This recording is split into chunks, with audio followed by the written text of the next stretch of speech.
Are you ready? I know I am. So, whether or not you are, it's time for another episode of the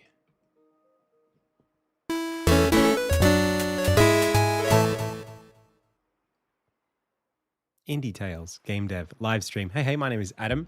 You are the Pixel Pals. I've already said the name of the show, so without further ado, it's time to go. Welcome everyone to the Tuesday edition of the stream. Today we're locking in. We've been locking in, but we're still locking in.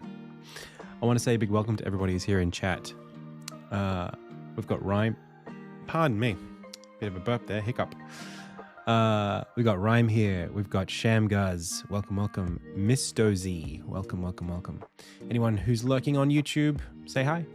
Well, you don't have to say hi if you're lurking, but I'm saying hi to you. I want to say a big thank you as well to Mitsumitsu TK and Jolly Girl for the most recent subscription.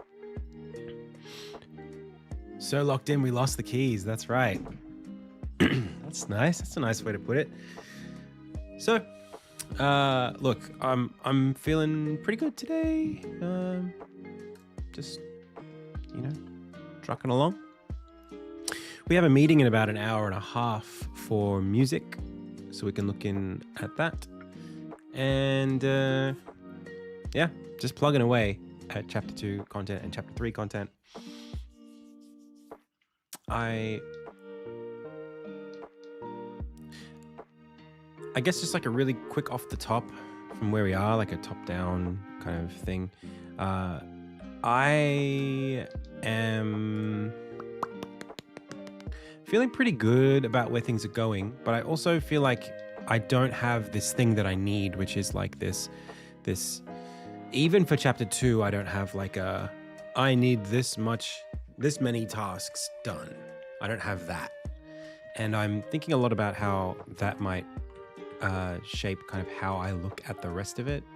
So I want to do this big grey boxing task, but it's like, will doing that grey boxing task get me to the point where I actually have a thing that represents the game in a way that I can validate? I suppose there's a couple of things here. One is like validation, as in, yes, these things are in and won't change, versus these things tell me exactly how much I need to spend for the rest of the game. I think there's always going to be risk and variance in that second question.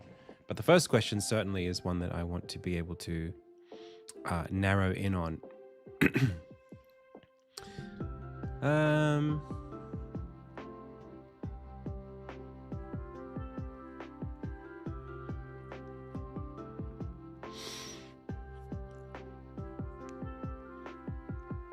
As far as that goes in Chapter 2, I mean, there is a little bit of plugging in to go.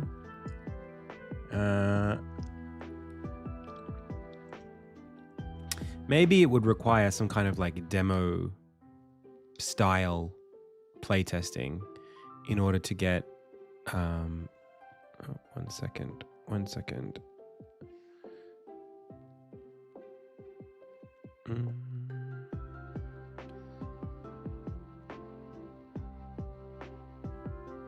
Okay. Yeah. So maybe it would require that for me to, or just me play testing it myself to be able to say, okay, this is missing, this is missing, this is missing. I think I do have that kind of thing just around, but maybe it's not yet at a place where I feel like I should track it. I suppose that's the other side of this conversation, is like there's like mechanics up and the story down. And I think I just sometimes get a little bit unsure about when to focus on one or the other. As of yesterday, I mean, we got a lot done. I wanted to mention yesterday, and I didn't, that over the weekend I went to Central Coast Comic Con, which is not Comic Con, but Comic Con, which is, I mean, it's like a bit of a knockoff Comic Con, but it's still Comic Con in the way that people treat it and dressing up and all of that. And I showcased the game there and met up with a bunch of devs from Sydney and the surrounding towns, and it was good fun. As far as like the game and getting feedback on the game, I felt pretty much the same as I did last time I took the game to a showcase, which is that, you know, Insignia really needs time one-on-one with a player for an extended period of time for them to really kind of like get what it's doing.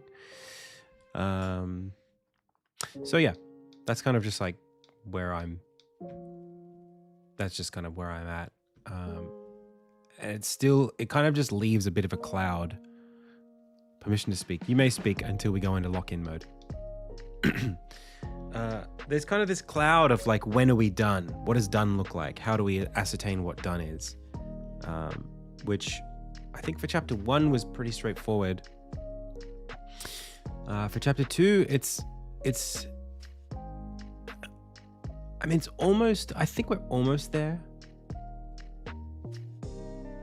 I mean, all the beats are there. I just don't, I guess I don't have like a playable thing where you can track off the beats, and particularly there's no relationship with the level terrain. I guess, like, you know, you can go through the levels, you can do the beats of the story, but the beats of the story don't take you through all of the level space. I think there's just that. It's like the two sides of the harbor bridge being constructed and wanting them to meet in the middle, or a tunnel, two boring machines, you know, you want them to meet in the middle. I think I just don't have certainty on that part yet. And for me to get that certainty, I guess I just need to play it. I mean, that's really what it is. Which, again, just coming back to sort of the way we're approaching this, I do have this chapter 2 sort of story doc, as well as storyboards. It might just be a process that I have to grind through, really.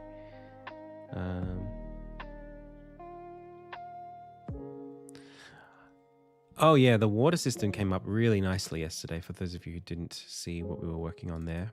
And I also came up with a strategy to do tiles, like as in tile sets from tiled easily into this kind of system. So we have this kind of water mechanic system where you can, you know, shift things around, and then the level will be affected by where the water is. So, you know, now I can't leave this island without taking damage. So, yeah. And that's actually like totally, right now it's very artificial in how slow it is. I mean, I can make this like way faster. So you take this guy and you just, it can be very fast if you want it.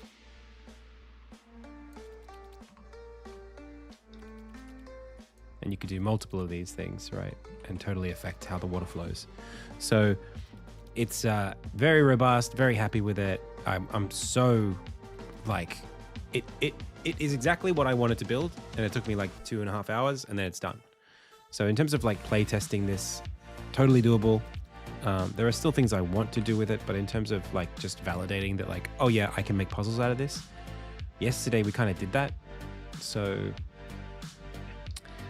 making basically gates, right? We can have a thing here that moves across and blocks it, but then like sends it off to the right, or a path that's flowing down, but then you lift up to do that.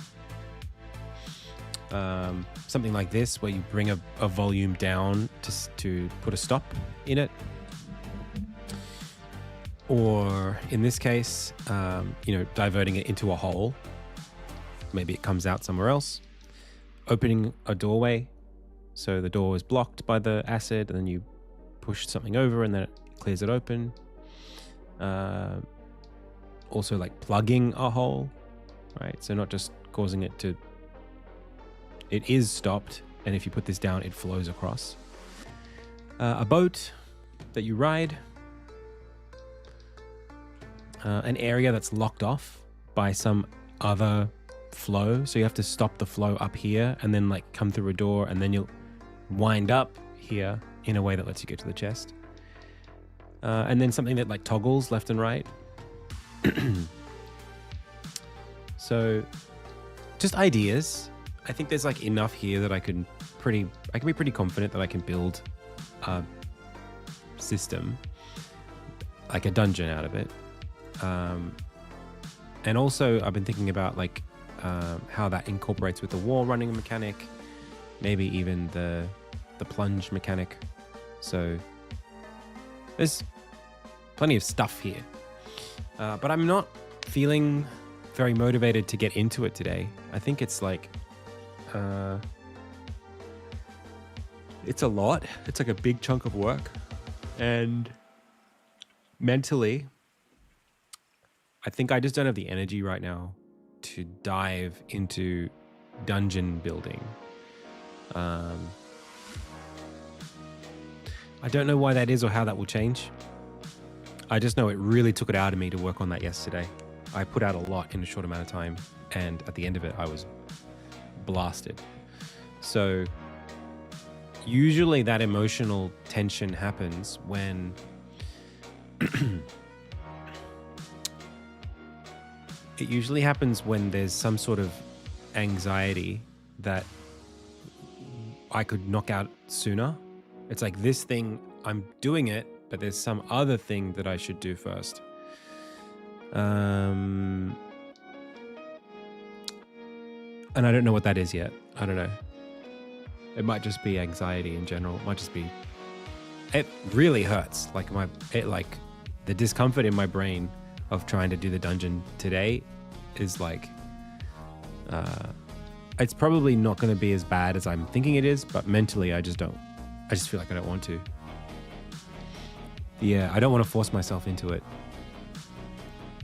But I had a lot of energy yesterday for doing the chapter 3 intro. That was really fun. So I might just keep doing that. Just to create the space for it, just to flesh it out. It's productive work. It's work I need to do. Nothing's stopping me. So I might just work on that. Okay. So, gosh, chapter 3 is probably one of my favorites in terms of what it's, the vision, but it's also the most like filmic, and the least broad in terms of gameplay. It's kind of linear, but I like the imagery in it. So, I mean, all of chapters 3, 4, and 5, I'm really excited about. The Kanban program. So this is Figma, but I use it as Kanban. It's literally just it's like a UI design app, but I use it to generate my own templates for project management.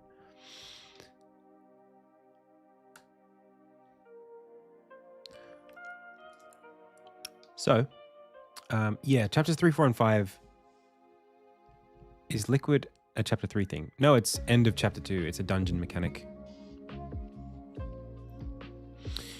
So, chapter 3, a few tentpole moments. There is, just as a rough explainer, and I might just go into focus mode now.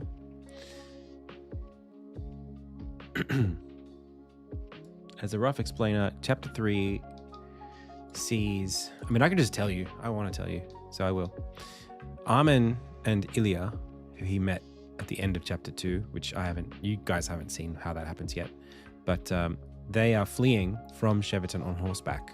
Armin has successfully claimed the emerald from the dungeon, and now he has an emerald in the sword and half of a topaz crystal. And he's off to the region of Nazo to retrieve a ruby. So there are 4 crystals that you need to complete the weapon, and he has 1.5. So this is for 2.5. And this is Ilya's kind of homeland. It's also Armin's mother's homeland. So he's never been here before, and he doesn't know much about this place. But they're on the run. They're on horseback, and they find their way to this encampment, or they make camp basically. They do some foraging for food. Armin, there's some levels here where Armin's sort of running around looking for ingredients to make this pot of stew. Once you do that little gameplay primer, they set off down into the desert And there is this like long stretch of riding, and I'm thinking maybe we'll have some underground caves as well to get out of the heat in certain parts here. And then from here, they make their way to essentially like a pickup point for this giant caravan, the Nassauan caravan, which is essentially a town on wheels. So they get there, Armin meets with the townspeople and finds kind of like old family that he didn't know existed. However, eventually they are caught up with by the Hunden, who threaten Armin with derailing the whole place if he doesn't come with them. So he gets off at the next stop, which is at an oasis. That oasis is where the Cheviot Guard show up, and the Hunden and the Guard fight. There's a bit of a squabble. Eventually, Armin is detained with Rekka here. Villains, enemies, rivals, both detained in the same cell. And from here, there's like a little moment of like they hate each other, but they need to help each other to get out. Once they get out, Rekka and the Hunden make off with the weapon. So, I mean, it's the physical size of the geometry, Chaco. So then, Armin follows them. He stows away on a little wagon, making for the town of, well, the ancient capital of Massalyar, which is, it looks like this. So there's sort of like an outside the city moment, and then Armin is by himself going inside the city. He chases after them, basically finds his way into, there's like a cave and there's a tower. And the cave, well, it's not a cave, it's a mine. He goes down to the mine. There's some squabbling, fighting. The fight takes them all the way to the top of this tower. Armin fights two of the generals of the Hunden army. And, well, I won't say what happens, but maybe Armin ends up with the ruby, maybe they do. And then we go into chapter 4. So it's actually quite a straightforward story. It's just very linear. There's not much backtracking. You literally cannot backtrack at this point. Once you get on the train and you're in the second half of the chapter, you're just in it. There's no way to get out. And that's by design. I want the game to pick up pace at this point. So that's that. Now, so to speak. Yes. All right. Like I said, focus mode. So I just need to lay down some spaces and then we'll work it out from there. So this scene is actually not going to look like this per se. It's going to look like that.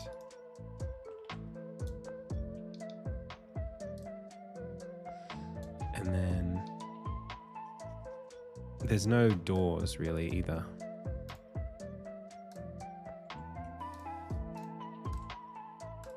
It's just a long stretch of terrain.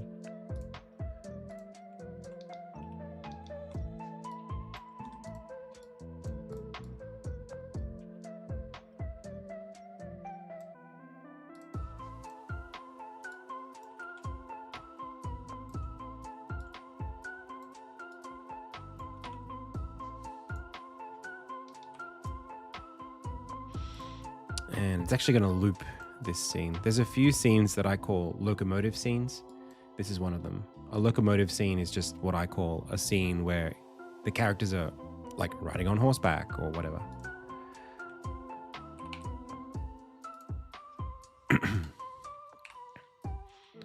So they're riding through.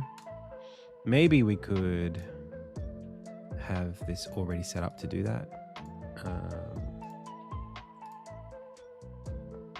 automotive scene. What happens if I do that?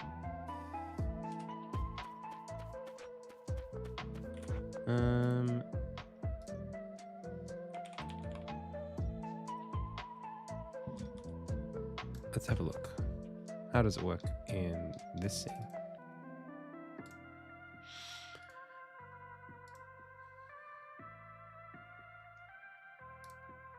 I think I have this constant motion called motion target.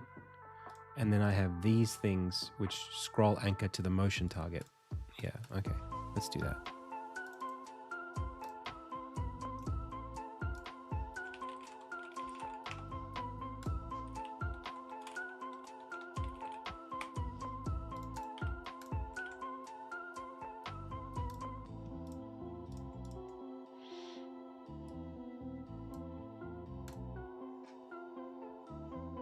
There you go. Sweet. But it's back the other way.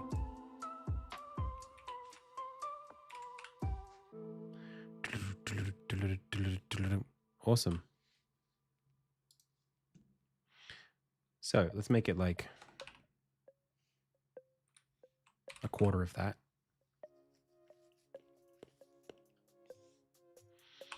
Maybe a little bit faster.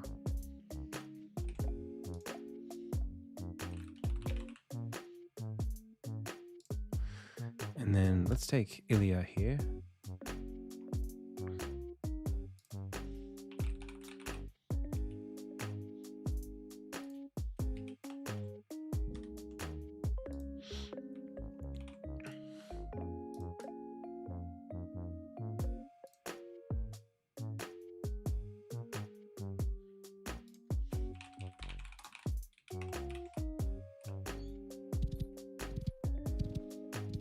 Yep.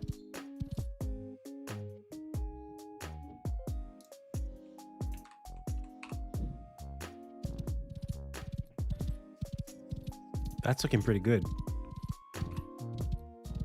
You know, we could probably cheese the, hang on a second.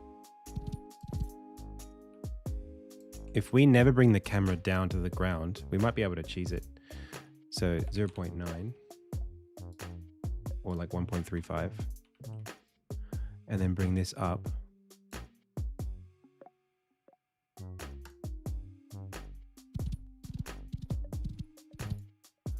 A little higher.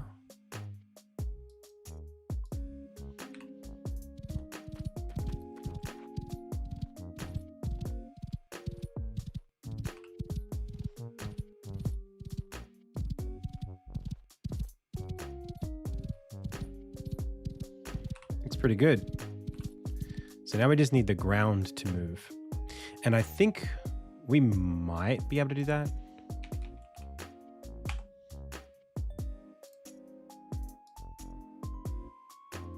I don't know what's going to happen. No, it doesn't. I don't think it wants to do that.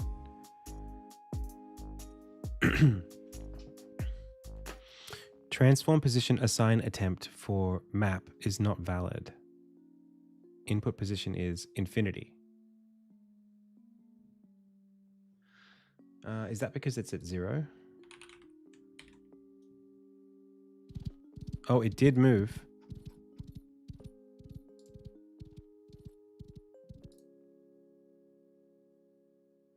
But then there's no loop renderer.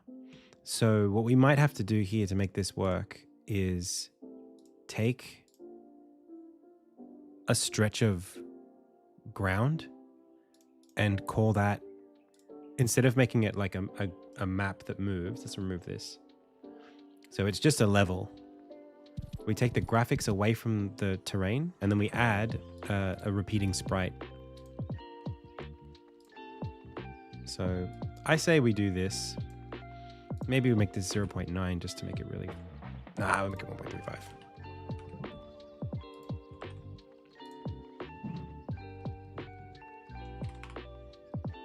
So we have like... we're a little close here. I think we could go up higher.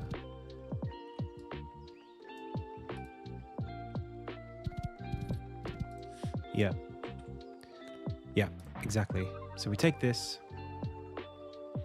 I think there's a cheat I can do here where if I take away this, I think I can go file, export as image. Sneaky, sneaky.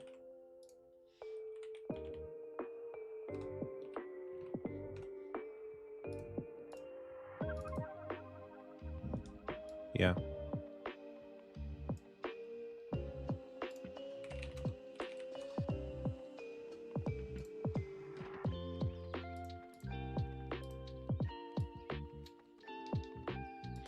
And then I can make this parallax by depth using this sprite renderer, using motion target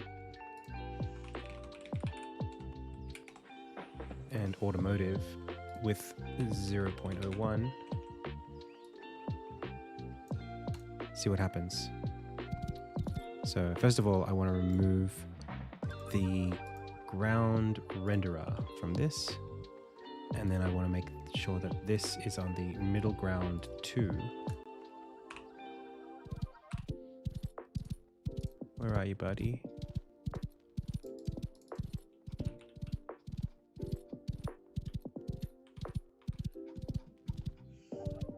Okay. It's many thousands of... Let's make an infinite loop instead. There we go.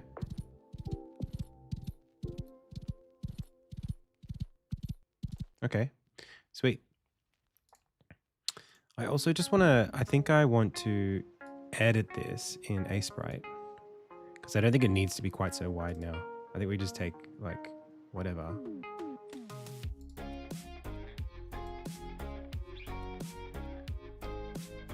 Crop that.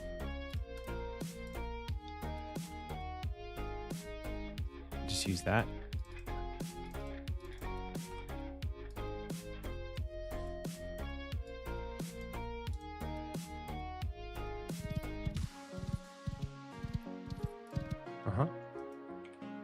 Now we want to, I think to make this work, I have to sort of like pull it back a little bit.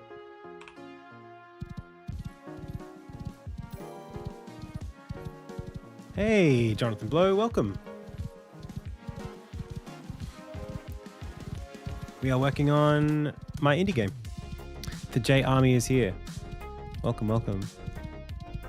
How was the stream? What was J Blow working on? I guess his game. Is that... That's not... that was like announced, right? It's not released yet, is it? Jai maxing. We love Jai. Jai maxing. Jai rating.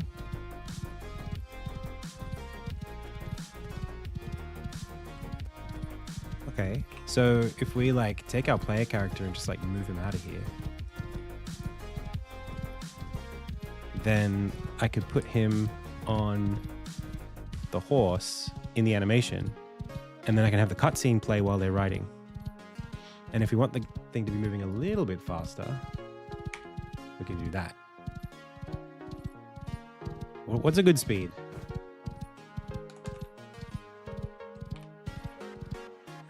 That's probably too fast, right?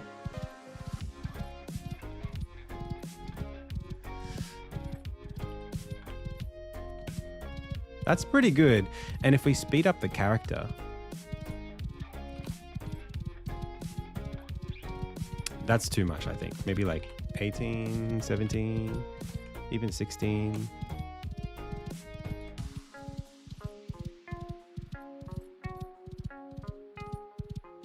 I like it. I like it a lot.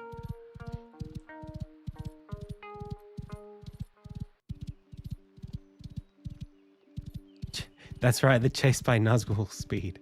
Very good.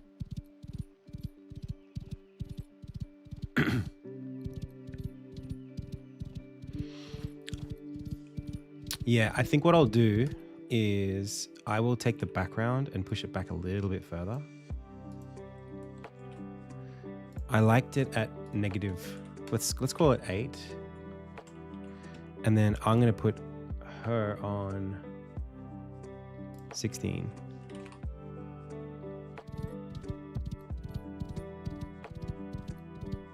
That's pretty good. That's pretty good. I just just walk off screen and then get this marker out of the way.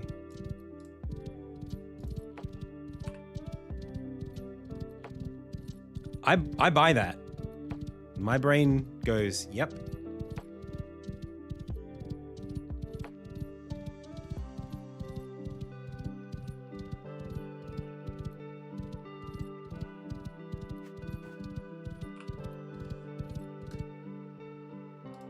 Maybe we push this down a little bit.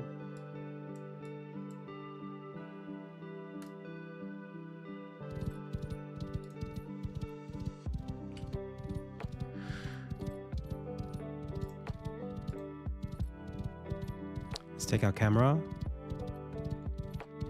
and then shift it over.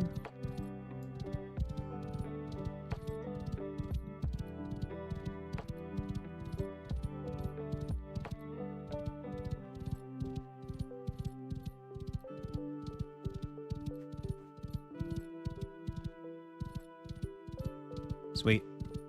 Now, these hitches that I'm seeing, they might be the editor.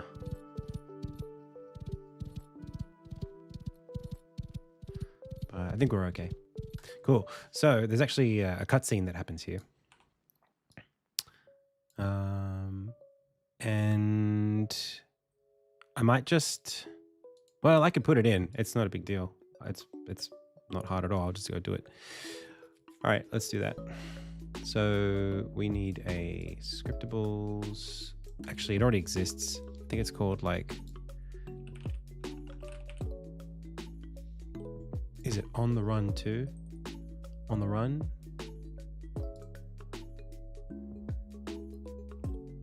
Yeah. So all I have to do is create this. Let's make a new flag for it. Let's create it in the scene. And then validate it. Press OK. Here it is. In order to play this, we'll put a collider 2D and we'll make it a trigger, and I think that's all we need to do for now, because it's going to be a trigger on collision.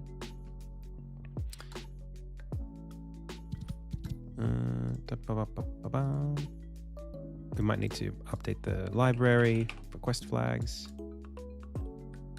so that it knows what we're trying to set to true.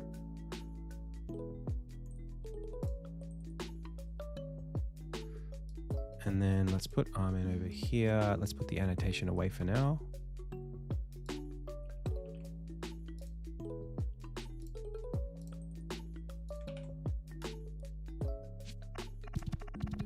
Yeah, sweet. So we'll just take him off.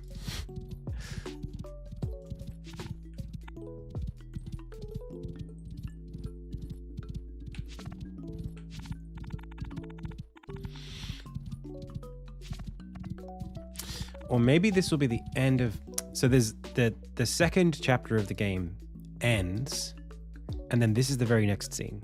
But I wonder if I should make it that this is the end of chapter 2. There's going to be like it's nighttime, they're running away, fade to black, chapter 3, and then it kind of fades in. Maybe they've already stopped. No, I still want them to be riding because I want it to feel like they've been riding all night. So maybe I can change the lighting conditions from like nighttime to morning. And I can have 2 of these scenes. So I can have one at night, and then I'll change the background to be a little bit more open, and I'll make the morning light coming through. Then I'll have 2 riding cutscenes. So this will be, instead of on the run 1, this will be I guess, oh, it's tough because I think there's like she says like get on in one of them. On the run 3, meet Ilya.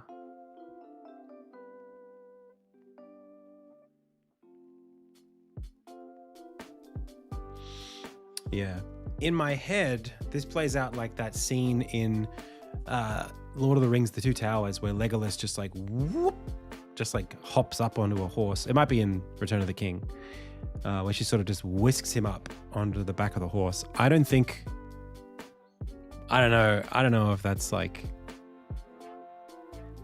something that I can necessarily do here. It might be hard to animate it, but I also don't want to cheese out and not show it on screen. I could have a moment where I could have the camera slow down, bullet time, and you press the jump button to jump up on the horse while it's in motion. Like a little quick time event. It's pixel art. It won't be obvious. Let's take that away from here. Let's just see what that would like feel like. So I'm standing here. I guess the camera would have to be moving equal and opposite with the motion of the scene. So I'd have to have this coming across.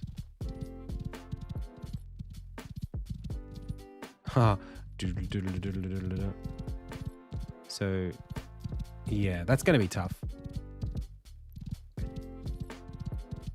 Especially like if I have the player character running, he's gonna have to be running at a certain speed with the camera moving with him in a way that sort of slows it down. I think we could do this. I think this works. Or maybe I have that motion target. I wonder if I can change this without it screwing up everything. Oh, it actually is. It's working on like delta time. So I can speed up and slow it down at will. Oh, that's great. So I guess what I can do is have it standing like this, and then as I'm running, it kind of looks like the camera's tracking along with me. And then I can have her enter the scene while he's running. So as he's running, I can have her like appear, and then as that's happening, I can speed up the camera. So he ends up sort of jumping onto the back, and then I'll just disable his character and they'll just keep on going. And then I'll have the camera go like this while they're both there. So it's like they run off screen kind of thing. Fade to black.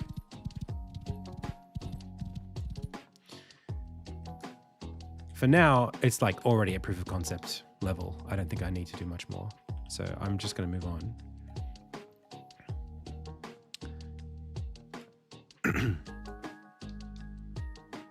It would be good to have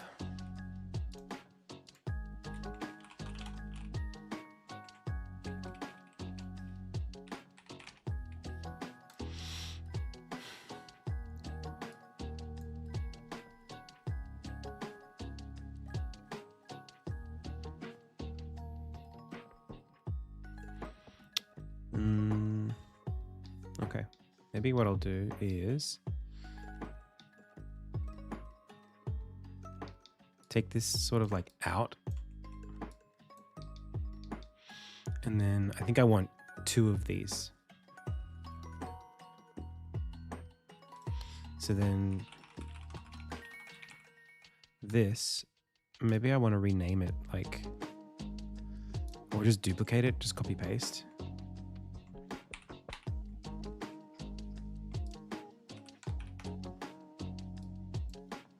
Easy enough.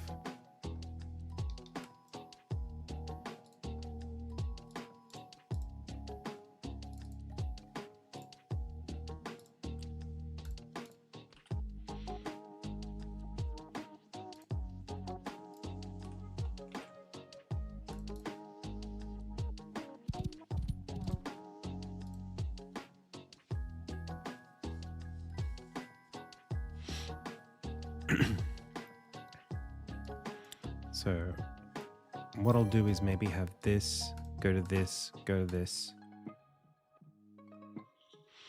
And it'd be nice to have like a chapter complete screen, which I don't have right now at all.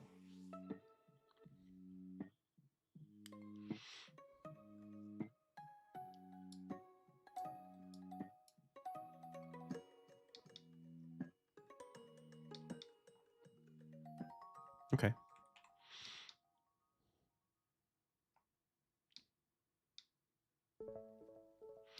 Then they go here. Then I have a couple of levels of mucking around.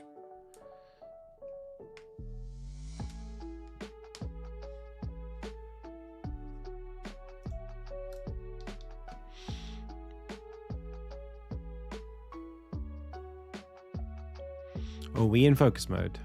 Don't you worry.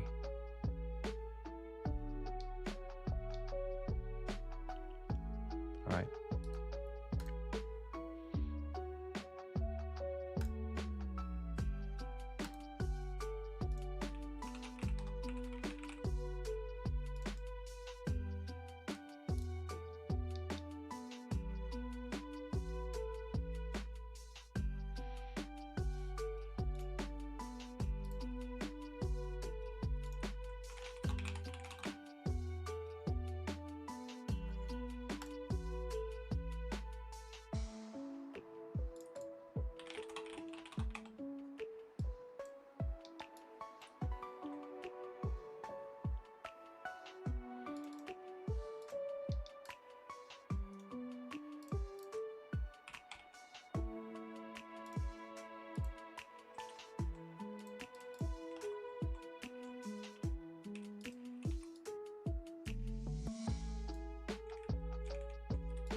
I want to do sort of like a little like loop.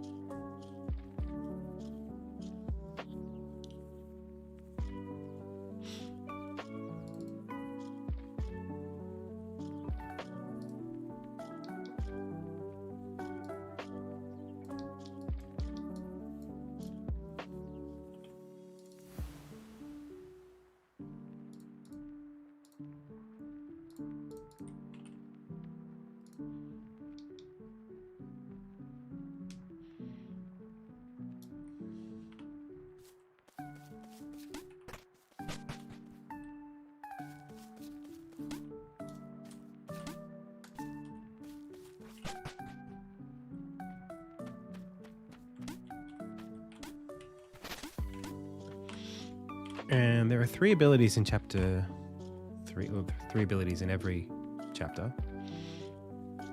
At this point, I do have a reference for which ones you unlock. So let's get straight to it, shall we?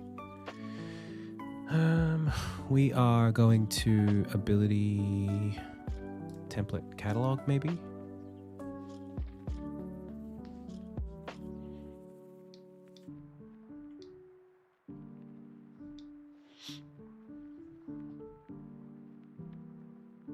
crazy that I don't have the slide ability here.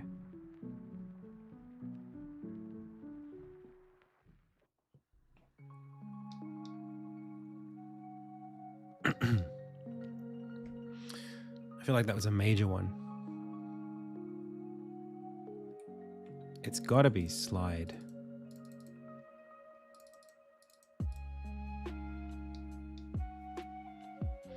It's just that makes a red every chapter up to this point. Maybe no green, 2 reds, a blue. Yeah, that's kind of what I already got. I don't record my own sound effects. I have a sound effect artist who works with me.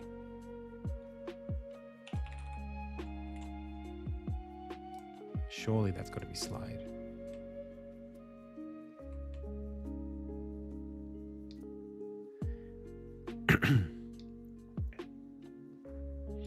Maybe I don't know about drill or burrow yet.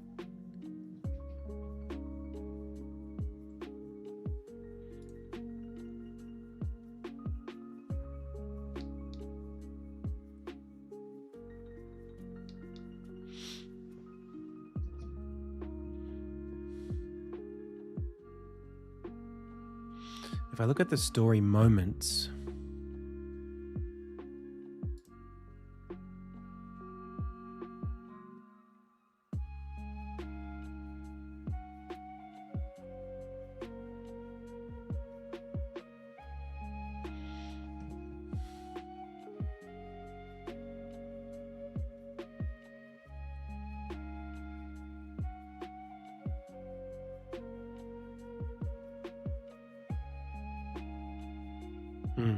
okay. So looking at chapter 3 back in this view, so there's like I've just sort of created another space here, or maybe that's the same space.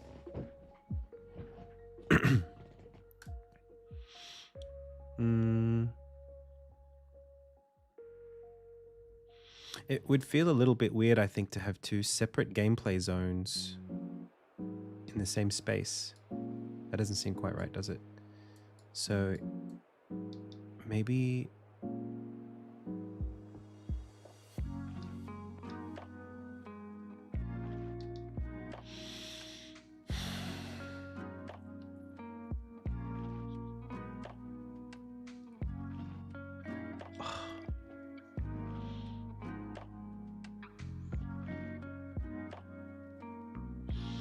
I did have one more thing that I wanted to explore here. Maybe I can do that.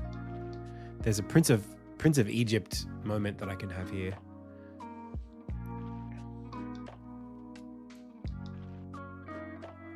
Okay.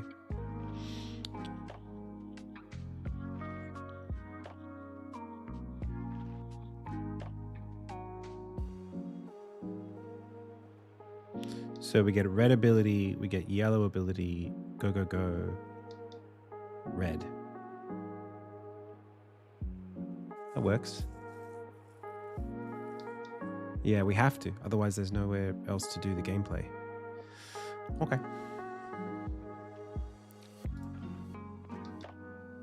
So then all of this is kind of like that.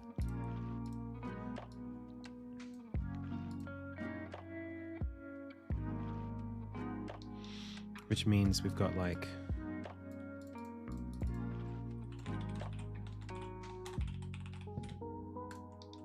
sort of a little section of 1, 2, 3, maybe 4, and a crucible.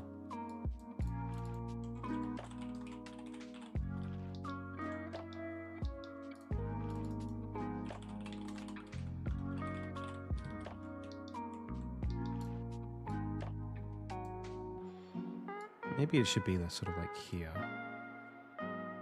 Yeah, I like that. So from the camp, it's like we go here, here, can't cross back here, here, here, and then that lets us, with the red ability, cross back through. I like it.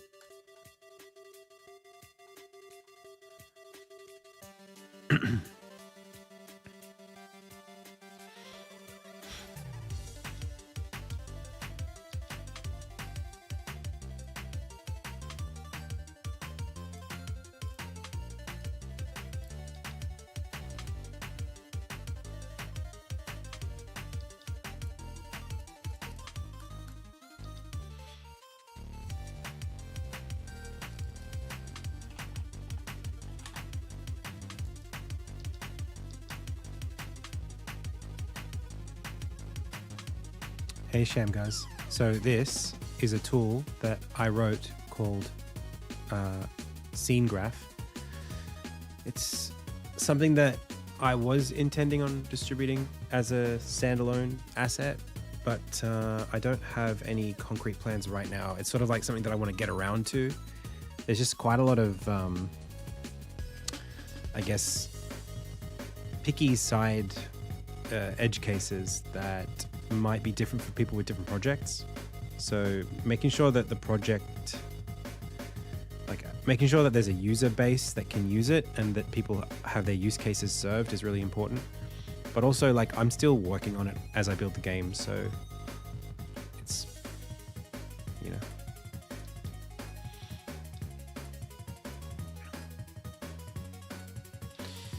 All right. So we're gonna have a red crucible that's here. One day, maybe. I'm getting kind of like tight on money, so it might be something that I have to release just because.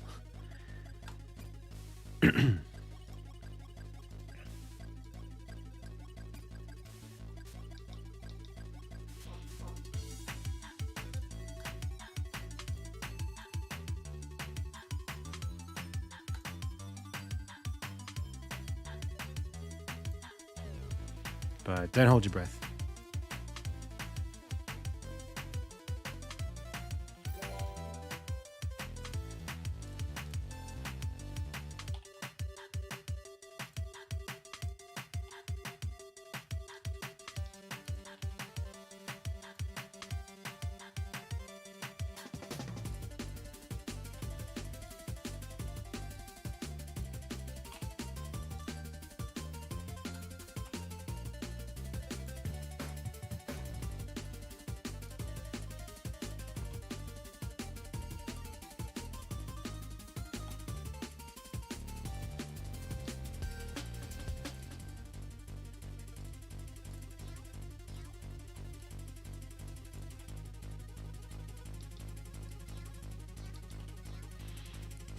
It is very robust though.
Why don't you work?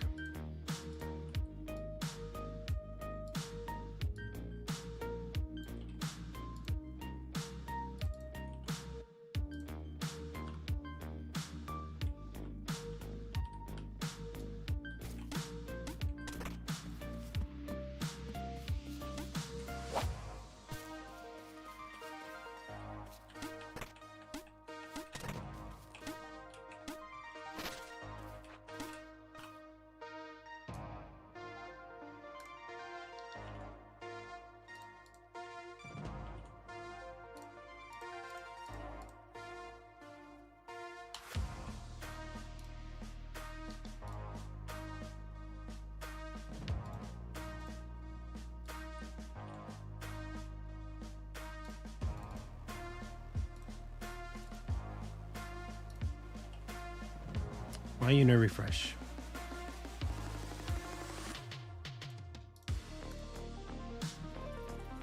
That's why it's not a tool yet. Because sometimes it just doesn't know what it's doing.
It didn't like me copying and pasting that.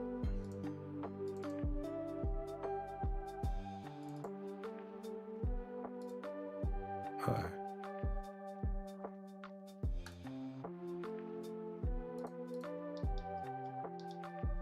Uh-oh.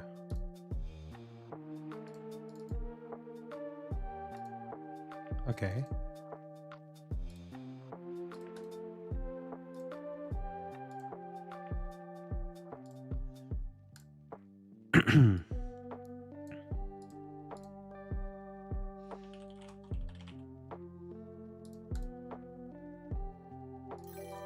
Wait, there is a meta file for it.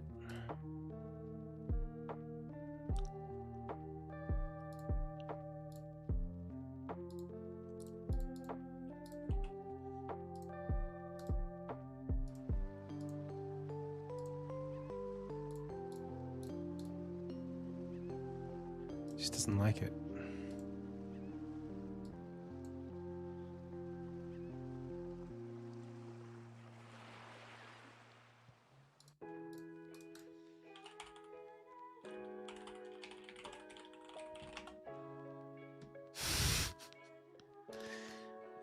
I don't really call myself Arab.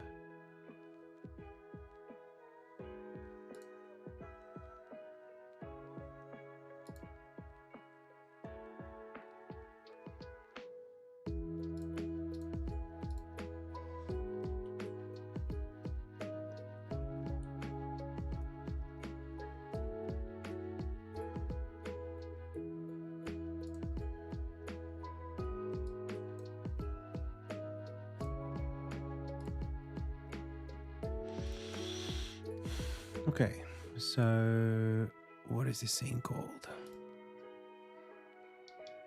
Oh, there is no screenshot.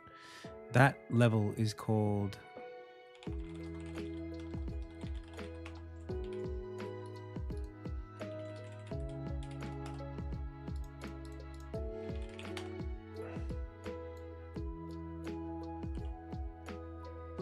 then scene meta, please work.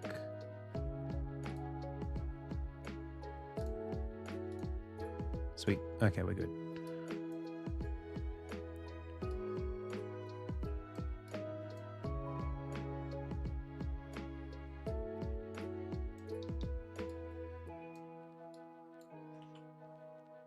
Okay.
Okay.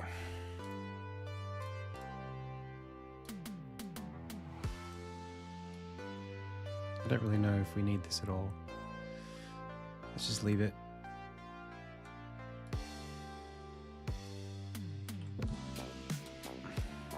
Take all the objects, all the decoration.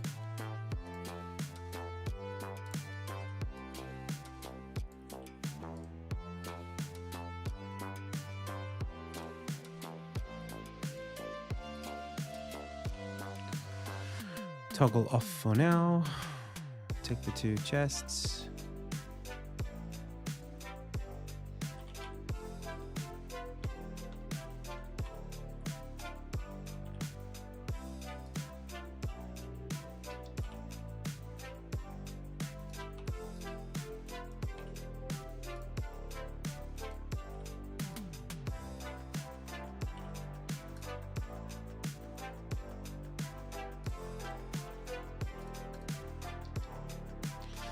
Okie doke.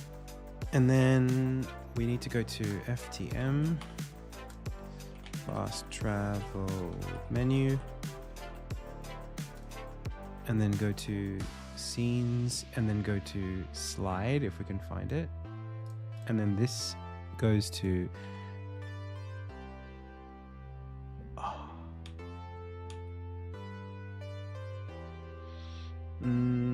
it's the place where you access it from. So it's Nassau Hills 3.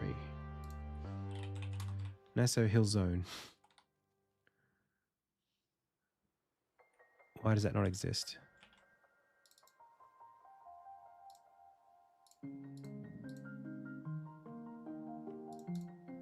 Thank you.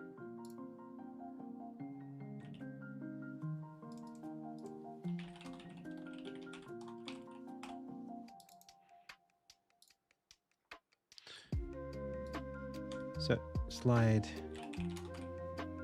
Hills 3. Good.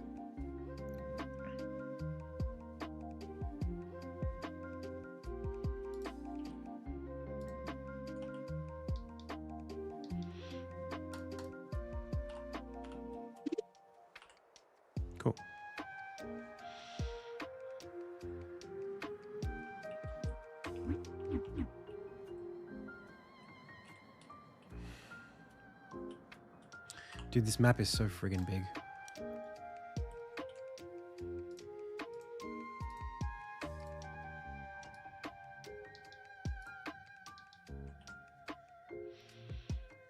Alrighty, so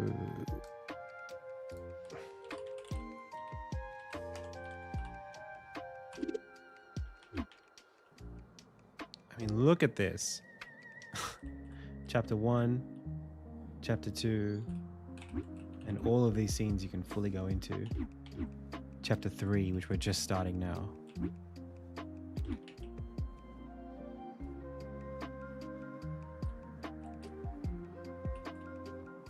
Amazing.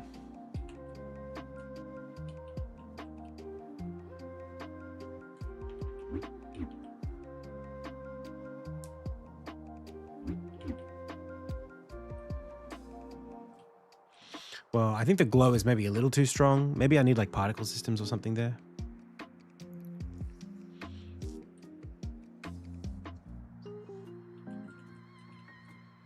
Instead of like the lights, the 2D lights, they're a bit garish in my opinion.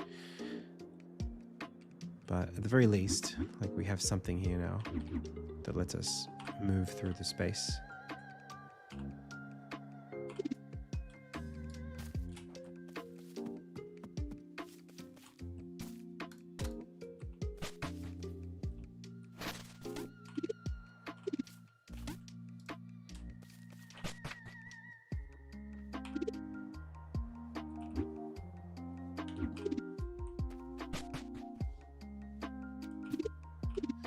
This is like, this is a big moment in the game, this one.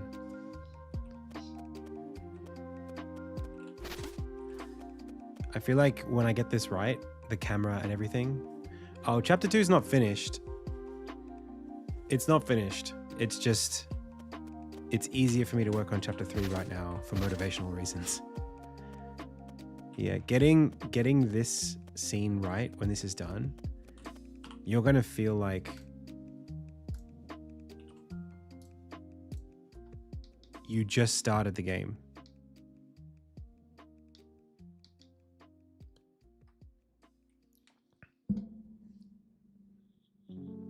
I'm very excited for that. This game's gonna be so good when it's done. Hopefully. I just like, sometimes I get this feeling of like, everything's gonna work out. Dude, I hate this thing. What's going on here? Let me close this and reopen it. Like when the scale is appropriately represented in the game, oh baby.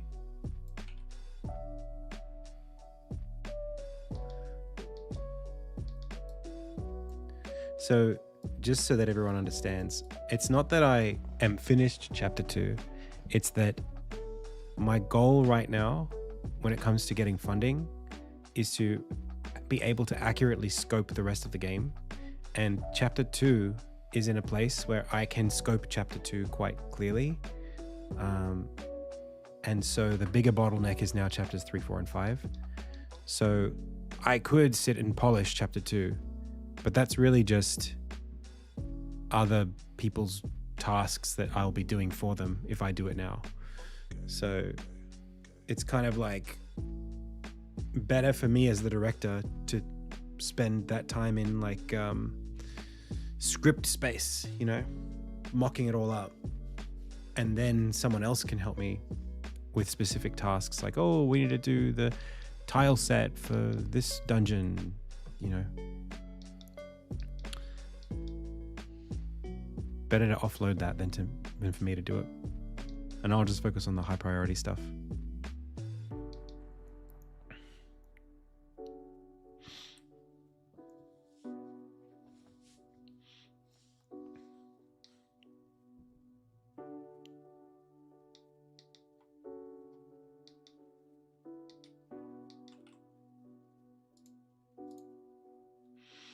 Why don't I use vector art?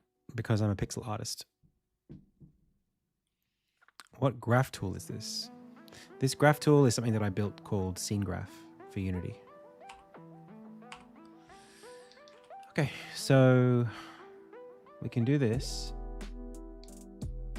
And then it would be, I would have an annotation, and I'd actually like to create a new type of scene thing called annotation. So I'm going to do that now. So let's quickly commit. That's a lot of stuff I just did. No, it's not. Adds Naso levels and Crucible. Sweet.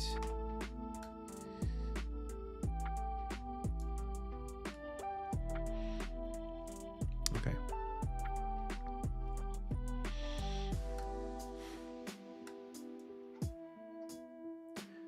So, we are working on having annotations sit in this. So, scene hierarchy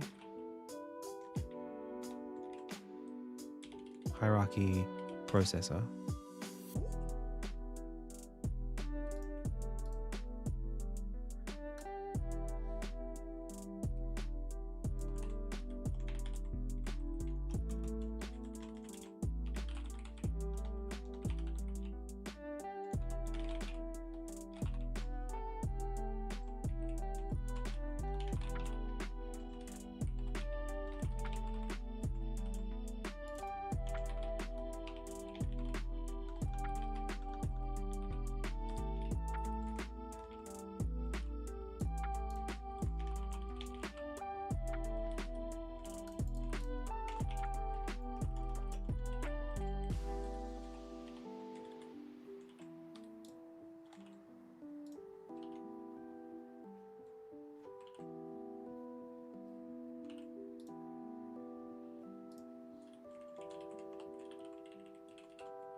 Looks good to me.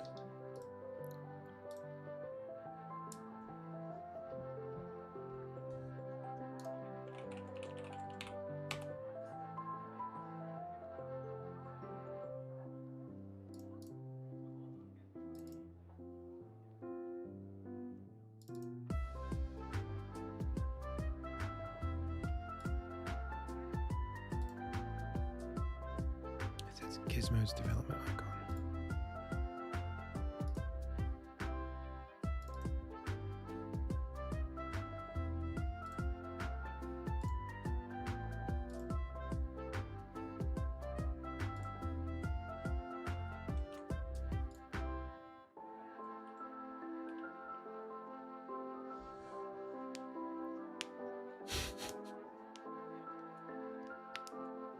And there it is. Development.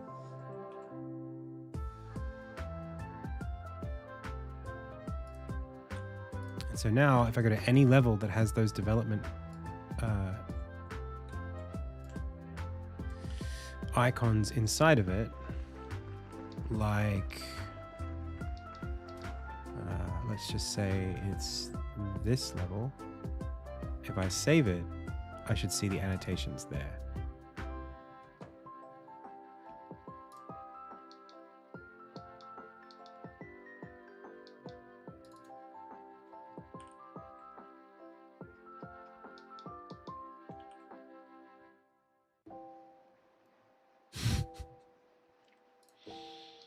I think it's a really good emote, by the way.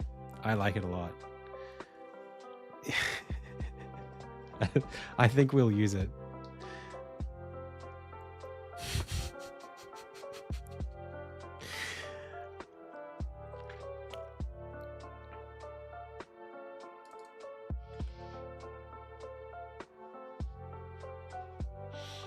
All right.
Yeah, sweet.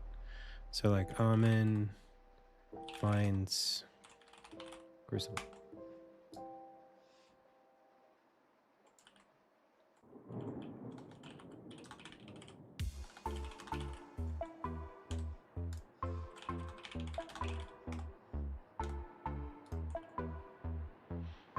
Cool.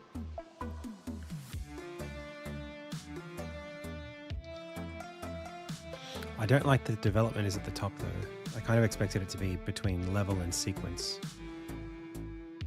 Or even just at the bottom.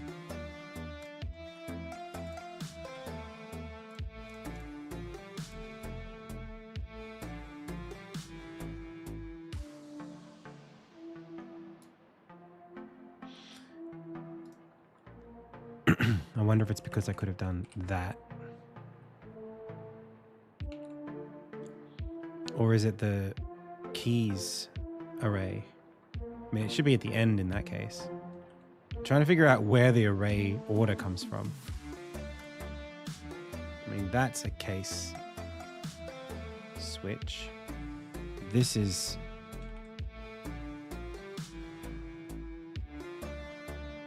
I mean,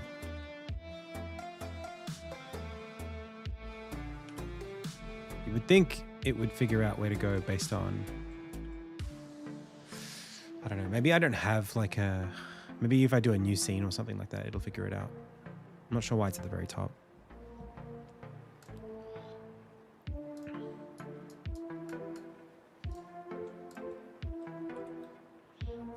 Maybe the dividers themselves don't get sorted.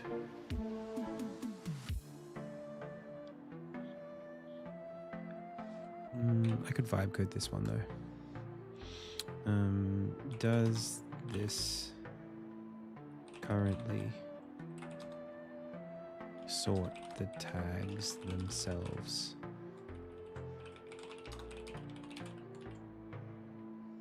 I don't think it does. If I take enemy and I push it up here and then I save it, it doesn't go down.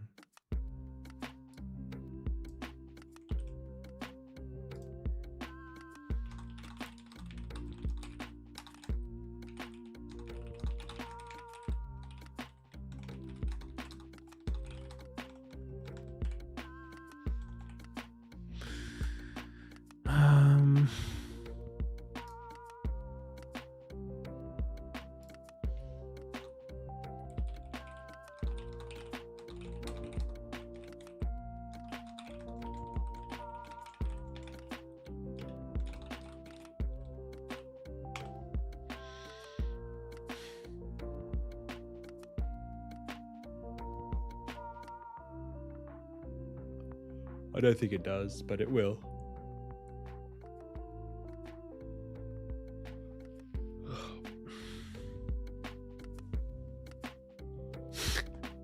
How'd you get it so big? That's like literally the size of my face on screen right now. Hang on.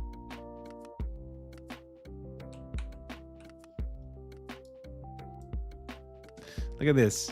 Look what you did. That's me in my preview on OBS, and that's the emote that you just pasted. It's like the same.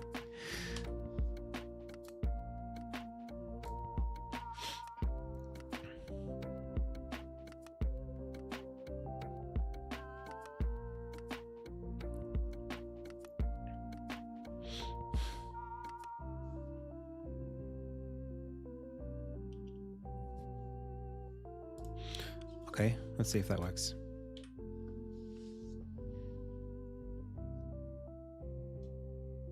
Oh, is that right? You use bits to do it.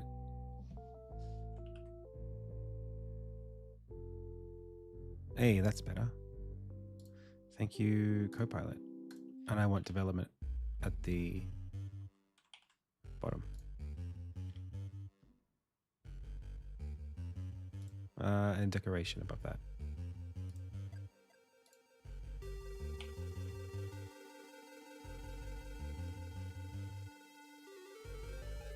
Wait a second.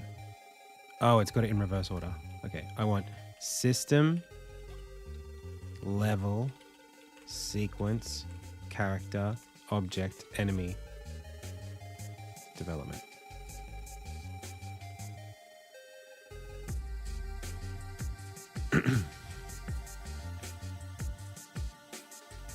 That's what I want. Sweet.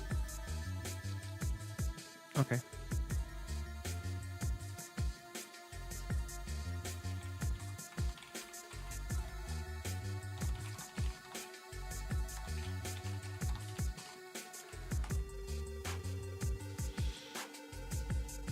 I think it's time for a break. Back in a bit.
We back.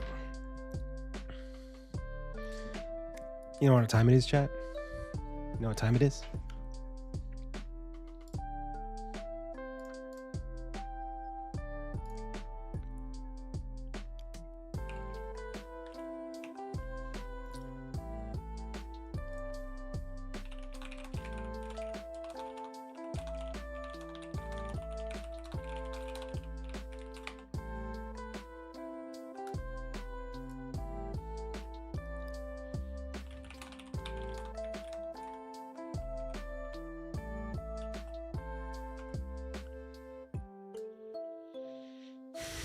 Time to lock in. But actually, it's time for music review.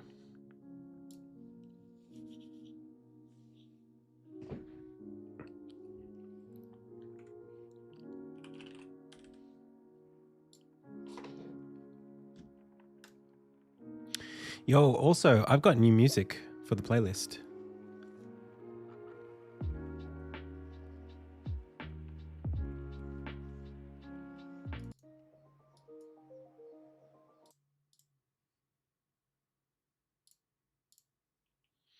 I'll drop it in right now.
It's time for music review.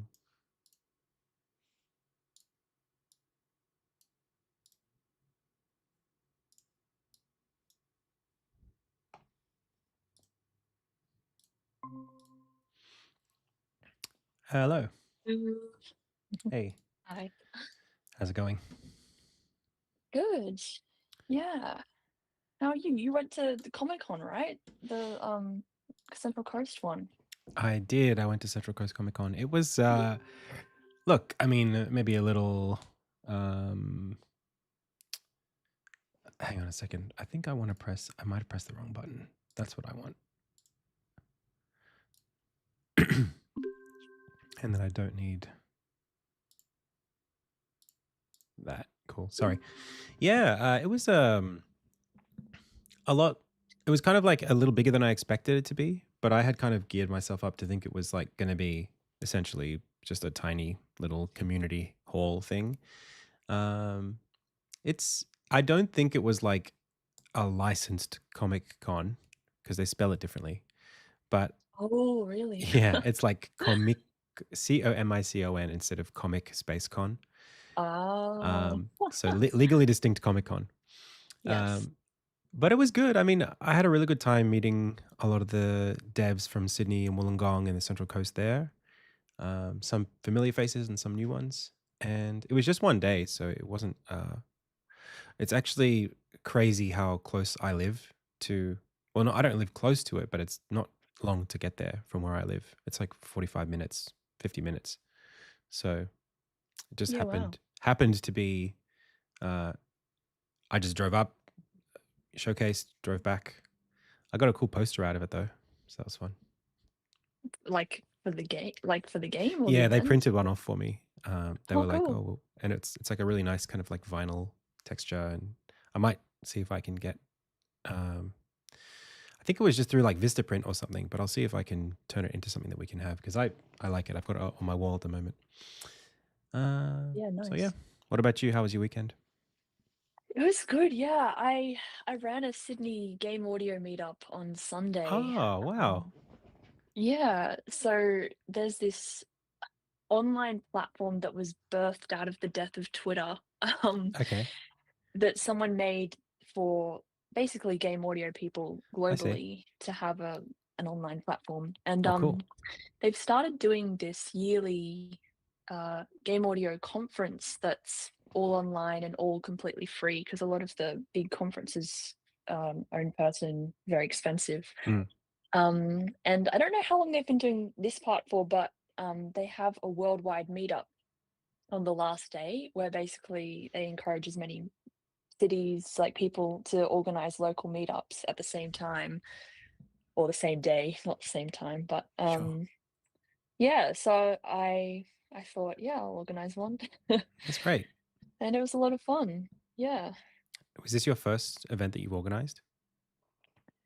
Yeah, yeah, it was it was interesting learning how to book venues. Like, that was a stressful process, but it wasn't too bad in the end, but yeah, something to get used to. Very good. Congrats. Yeah, thanks. Cool. Shall we listen to some music today? Yes, Sweet. I have an extension to the Rex ballad and then, Mhm.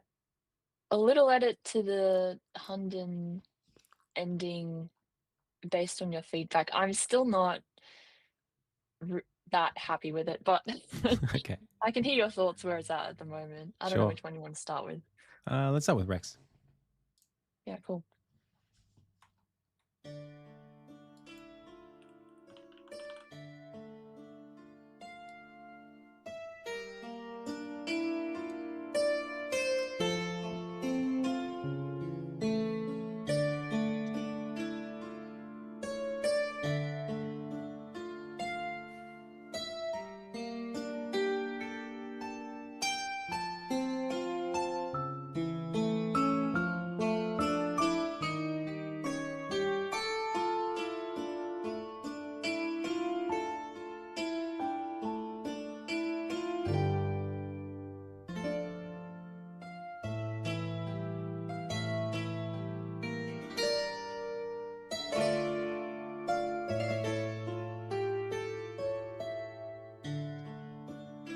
Mm.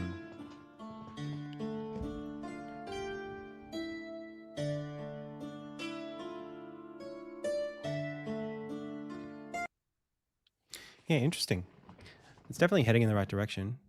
I like a lot of the little kind of melodic moves that you're making. I like the way that you're using instrumentation to do that, and picking, like, yeah, the parts. I think it still has a little bit of space to cohere a little bit in that last third. Mhm.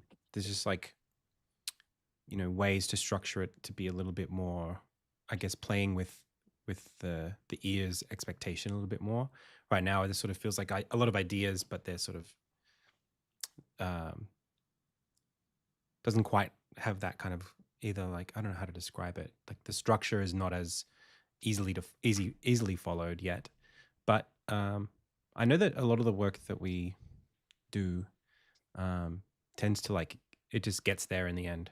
So I'm not super worried about it. It's just about tying the bits together a little bit more. Um, I guess, what's the word? In a more predictable fashion. Mm. Cool. Yeah, I like where it's headed for sure. And I think, like, again, for where we're at, it's probably already gonna serve its need. Like, I don't even have the cutscene where this goes yet, so you've hit the minute, and it's in a really good spot. I like it. Cool. Cool. Now, let's listen to the Hunden theme. Yeah. Sorry, I'm just going to pause for a second. Mudtato says, "It sounds like you might be trying to say that it's music but not a song." I mean, songs are Mm. sung. I don't know if I would be saying that per se, but as a piece, yeah, there's like a structure that I kind of expect for a like a ballady track that would be a bit more, you know. Yeah, Yeah. you get it. I guess with that extension section, because I know when we were talking about it, Hmm. you were saying to just sort of extend it a little bit, but have it feel more like background. Mm, Um, so there's like kind of a melodic gestures in there, but I wasn't thinking of melody so much as like just extending the feeling. mm. But yeah, I see a way that would be, yeah, a different way of extending it that is more melodically developed. I mean, Um, everything that's there in its proportion is right. I would just maybe, if I was to say sing it or hum it, what uh I feel like I could connect the bits in ways that if they were just shifted a little bit here and there would make it hummable very easy in that back Mm. section. Right now, there are ideas that are, I guess, I don't know how to describe it. I need to get a better vocabulary for this, but um, yeah, I don't feel like we need to like labor on it. It's just like I Yeah, yeah. guess, yeah, just the with like pop music or like nursery rhymes. There's kind of like a structure to them that always sort of comes full circle, and like by the third quarter, we're sort of setting up to come back down to the root again. And so Mm. right now it kind of feels like we're not setting up that anticipation to land back on the original point quite as like Yeah. obviously as we could. Um, and but again, I'm not going to be super picky about it at this point because I think it's not blocking. Yeah, Okie okay. doke. Cool. So this is it's a shorter section, is it? Just maybe the back. Yes, just the back half that or the back like end. Cool. Yeah.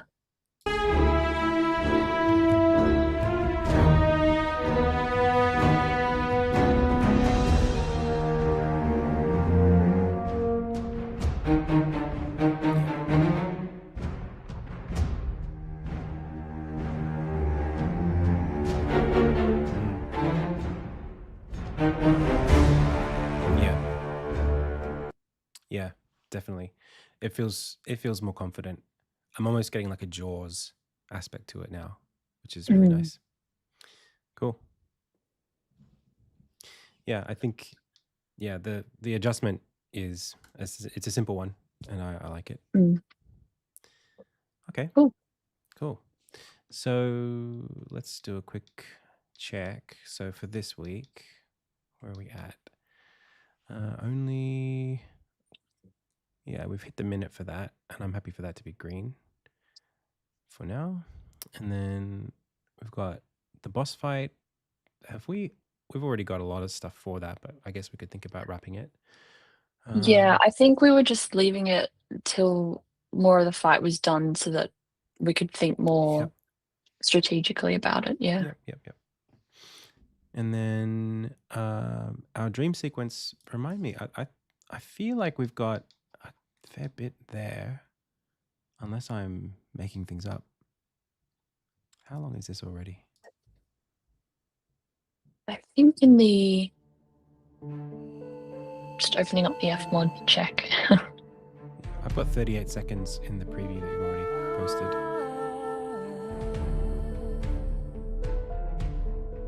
Yeah, I think yeah, it's about that. The same in the F mod, yeah. Again, I'm not sure how much exactly we need because you've talked about this being a recurring like sequence in the game where you come back to it a few times and it evolves across the game. Is that right? Mm-hmm. That's right. Yeah, I think again for now, at least in the first two chapters, it doesn't need to be super long. It's only like you're only going to get again, yeah, 40 seconds to a minute out of it. Later on, the way that it will evolve is kind of similar to how we set up the Crucible theme. So like Yeah. it should build and develop with each time that we return to one of these.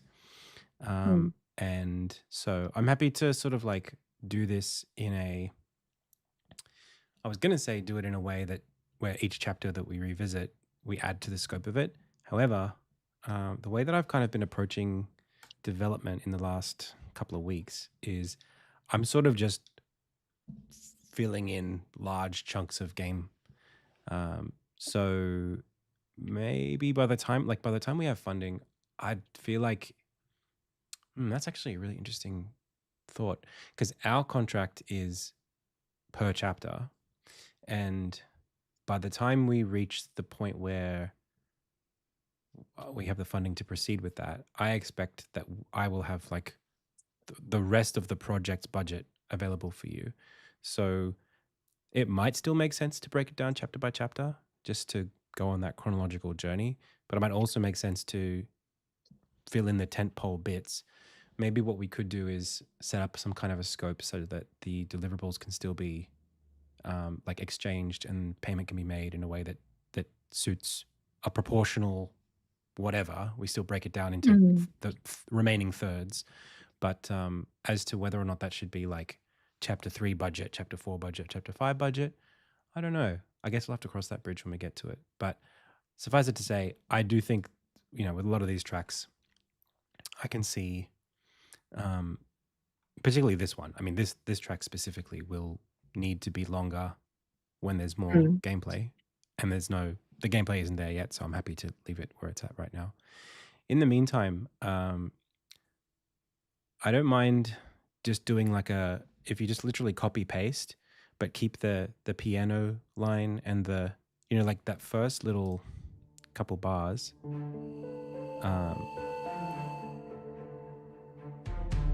Yeah, like this first 8 seconds minus the vocal and the instrumentation that builds on top of that. I don't know if it's possible to just like take the bottom layers and just in the F mod at the moment, it is actually oh, it does that already. Interactive, so it has like an intensity sort of a state that at the lowest setting, I think those are quite muted from memory. Yeah, that's fine. That's like plenty for now. I don't think we need to like have a lot of duration, and I think it's already got a level of ambience and pensiveness to it that I would be happy for this to loop 2 or 3 times before it wouldn't feel tired. So it's really only like right now in chapter 2, this is really just background music while a cutscene is playing. And then I think there's a couple of these in chapter 2. So the second one, there might be like a little bit of gameplay, but not particularly puzzly, challenging gameplay. Chapter 3, there's like maybe a bit more of like a puzzle. And then chapter 4, I think, is the last dream sequence. And so there will be a bit more, it's like closer to like a more complex, maybe like the Crucible that we had at the beginning, with the 3 chambers in it, something at that level of depth. So yeah. By then, maybe we can have a bit more to it. But for now, like it's totally fine. The player's not going to be stumped for 10 minutes in this section. So should we just leave that track for now and I think so. revisit across the rest of the game? Yeah. I think so. And then I think we're like pretty close now. I don't think I want to take on anything brand new for this chapter. We should probably just compare it to the previous chapter's scope, and just see if we're hitting like something equivalent. And if we are, I'm happy to just call this, because you've been very generous with your time and you've been delivering very consistently. So, yeah. You want to look at that like comparison now? Let's set it up for Thursday. Okay, cool.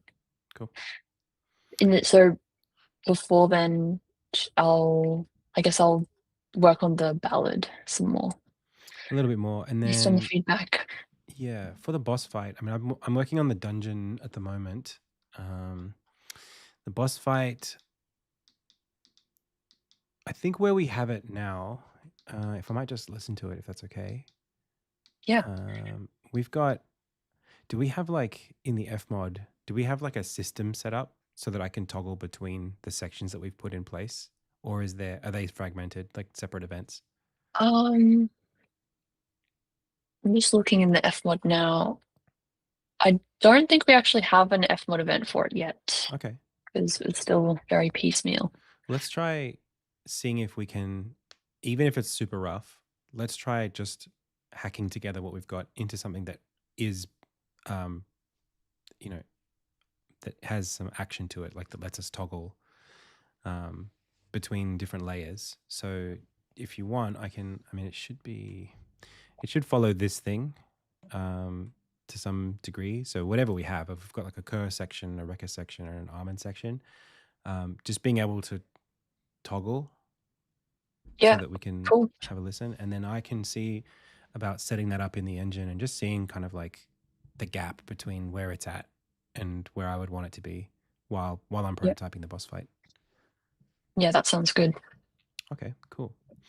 Only other thing I can mention that's like got any major significance is I've been working on. There's a mid boss in this chapter as well.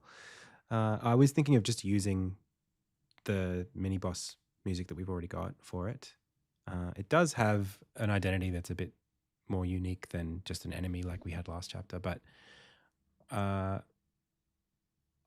see if I can get that to a point where it's playable, and then I don't think I want to assign like a new track for it. Maybe like, I don't know, when the game is finished and we can have all of the boss fights laid out, we can see if it's practical to do individual boss themes for the mini bosses.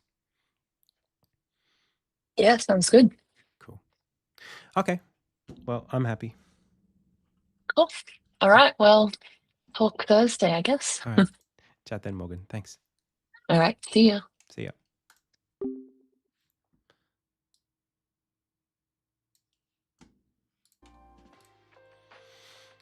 Okay. Directing's hard.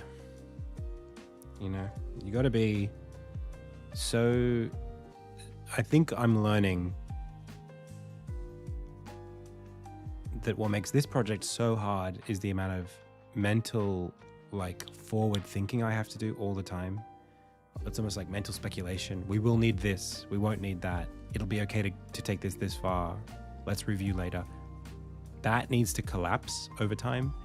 It's really hard to do. Because you don't want to spend too much energy on something that's going to change, and you don't want to underspend on energy in case you don't have time to redo it. But I think that's what art is, you know, in a way. It's like you only have the resources you have. What do they say? Art is never finished, only abandoned. There's something like that. Just play One Winged Angel. Oh, yes.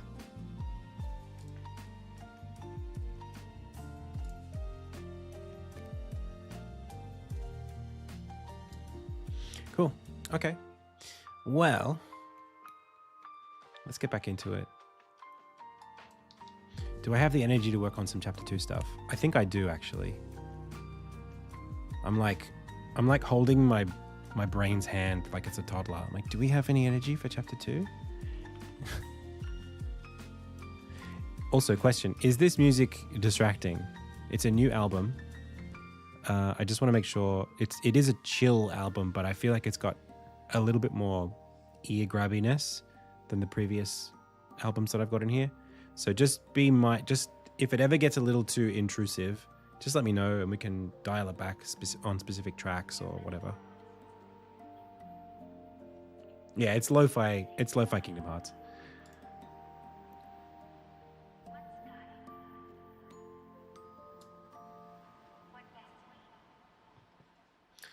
We can play these right now. I've got it on shuffle, but like we can play them in sequence if you want.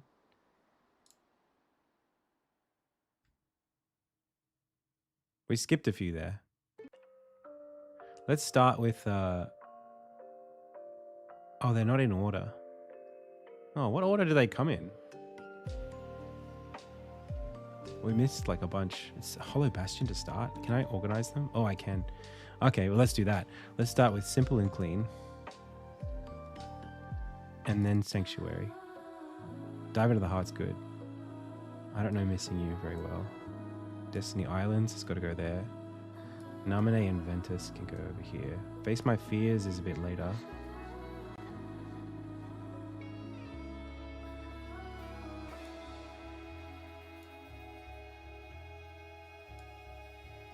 Got to have Traverse Town after Destiny Islands.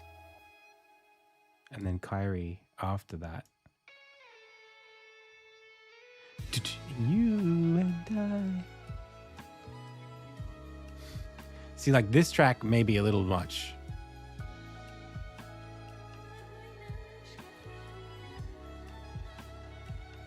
I think Sanctuary might be too much for me.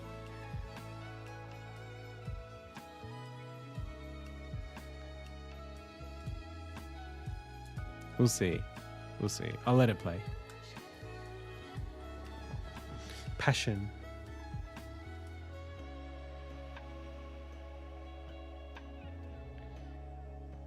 In you and I.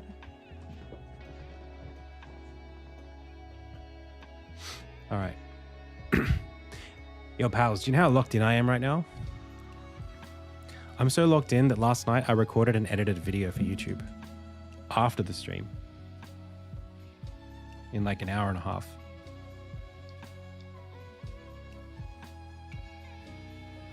Classic pixel art class.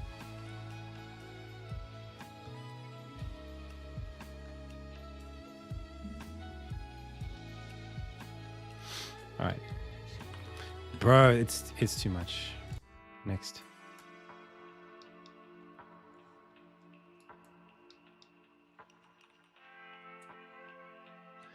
All right.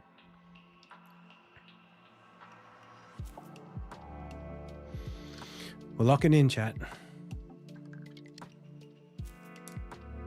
No, well, mental deadline.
It's about game-ready pixel art.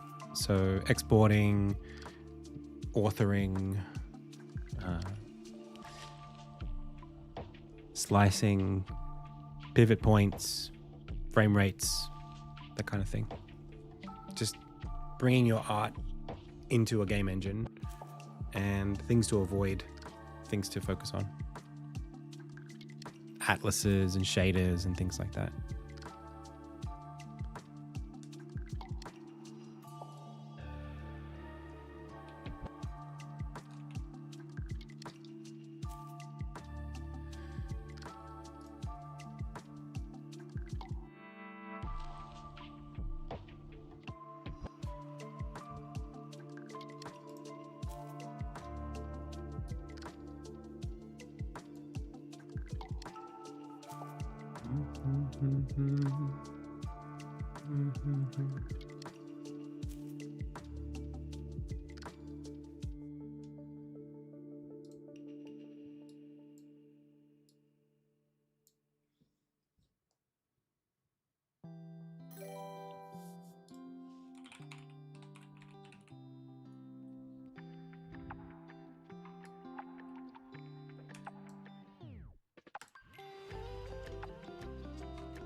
Oh, Disney Islands.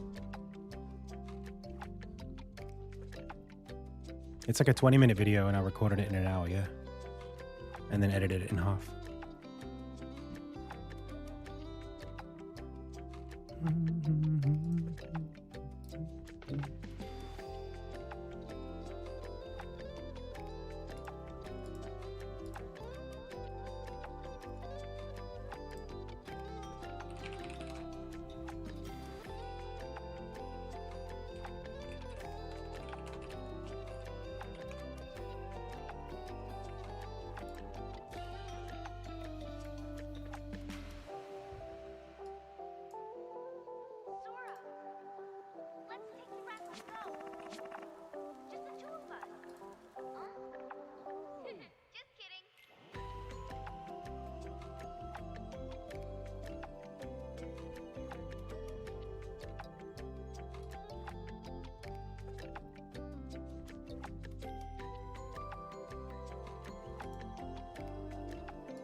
Oh.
The story?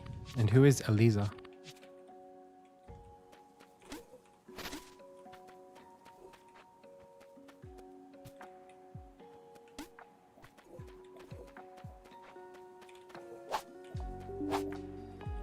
What the hell just happened?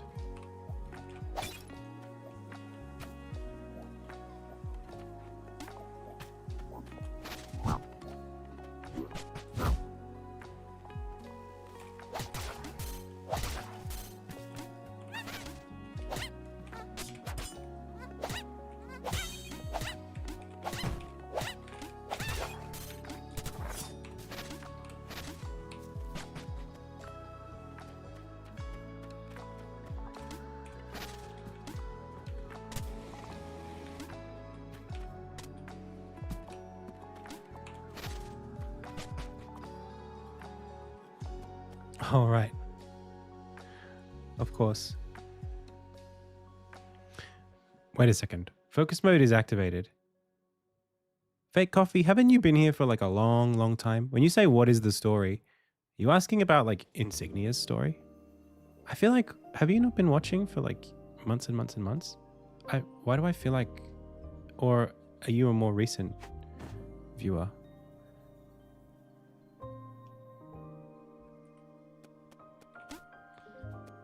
If you are more recent, that's crazy because I feel like you've been around forever.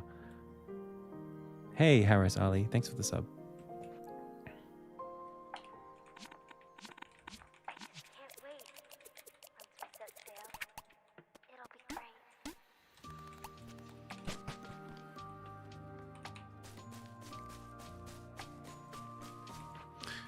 There's equipment, but there's no visual difference on the player character.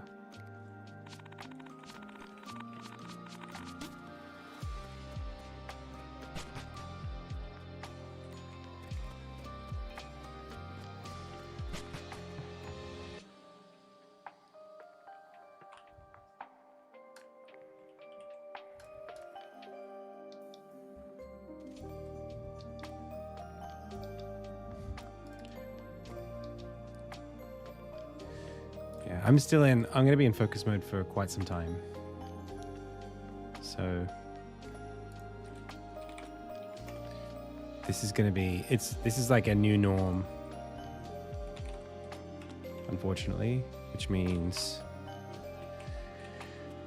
minimal discussion outside of like specific break periods.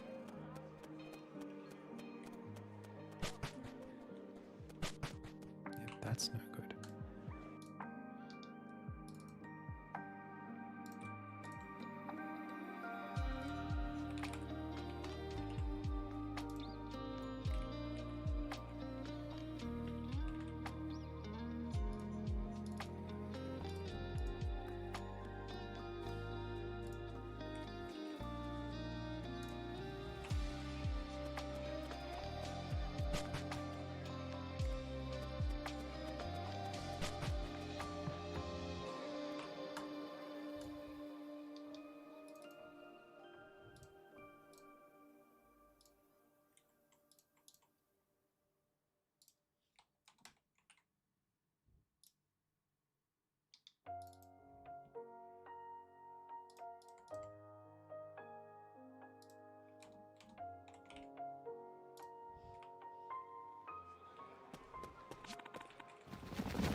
Why does that happen that way?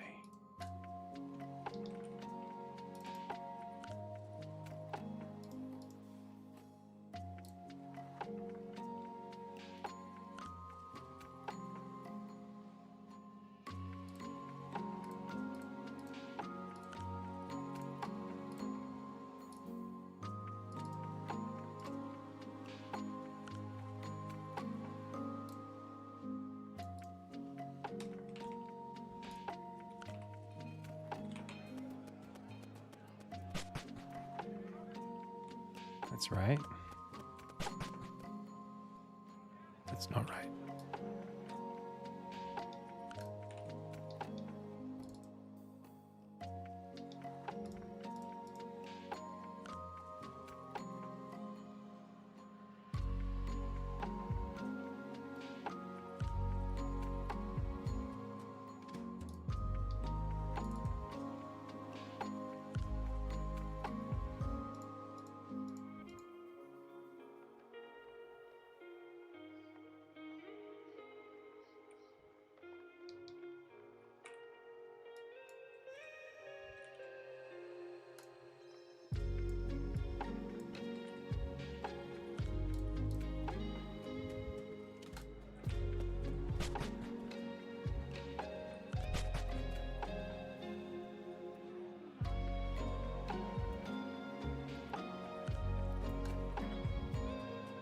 You should be able to still earn points.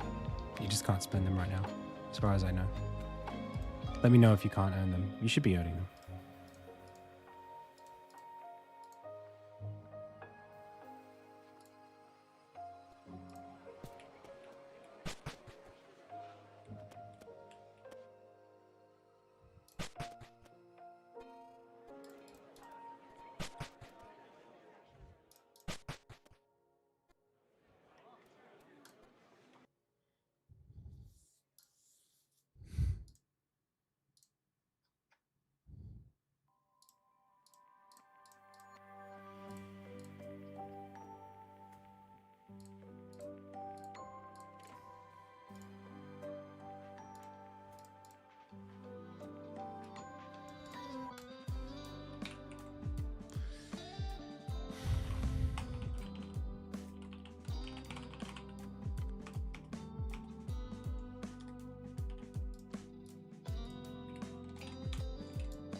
GameSystem.data.spawnLink.data.component ID.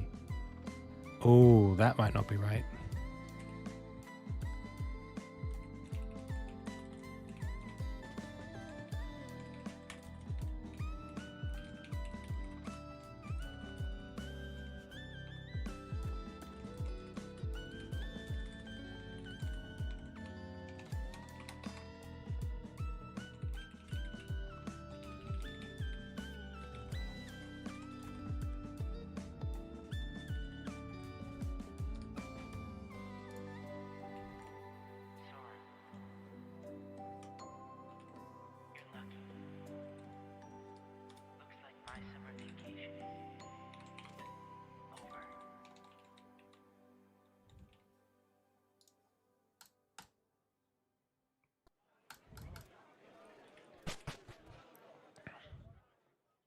Okay.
Hey, thanks for the follow.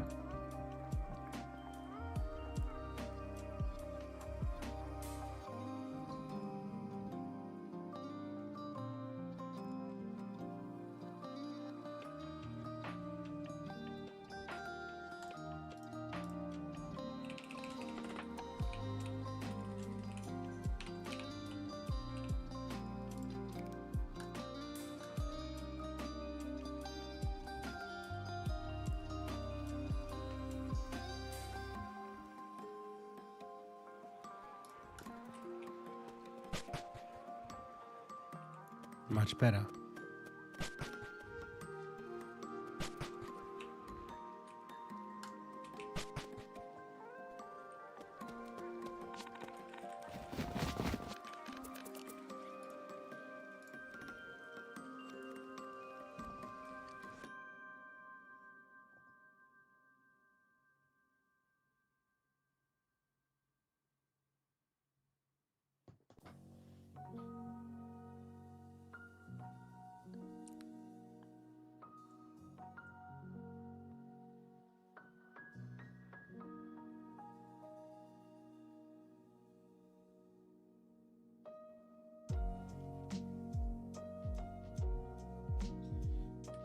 I don't know when this would be necessary.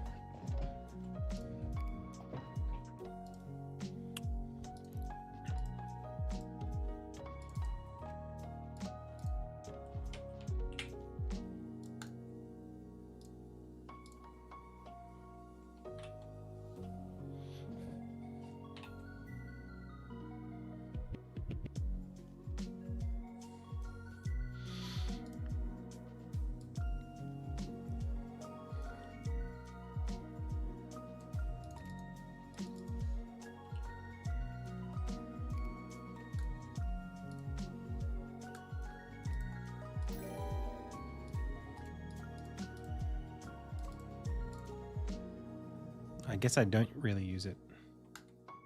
It says 5 references, but I'm seeing 1, 2, 3. I guess 1, 2, 3, 4 still. That's not 5, but anyway.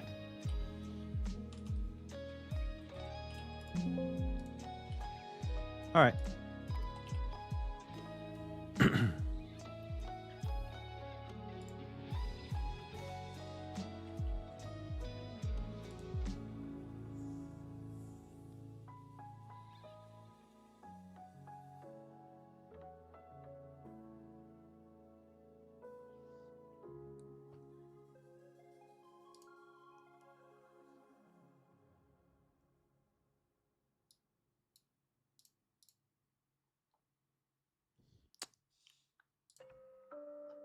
I'm sure I put it there for a reason, and I know I'm going to get burnt when it doesn't work.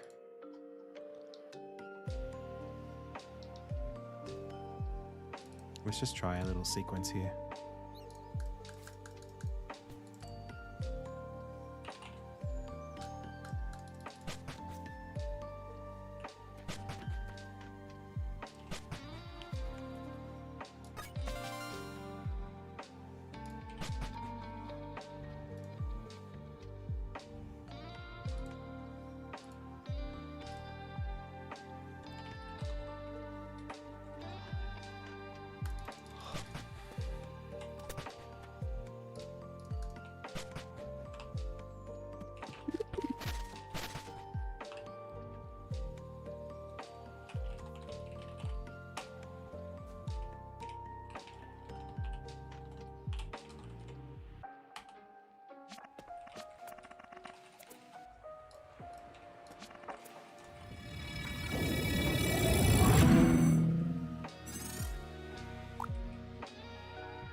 That worked.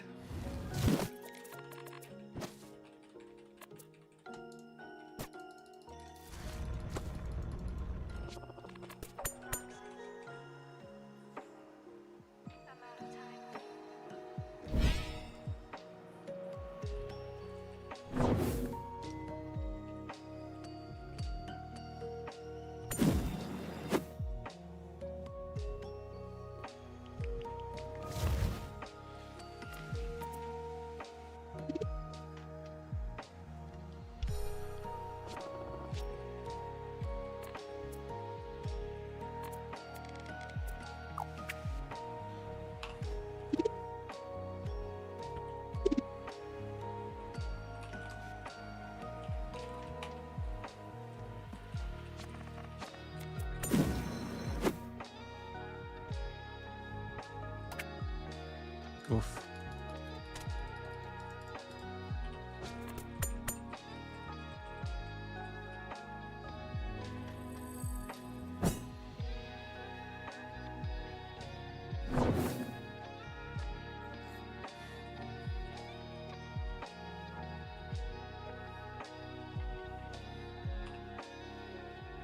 Ooh, that's no good.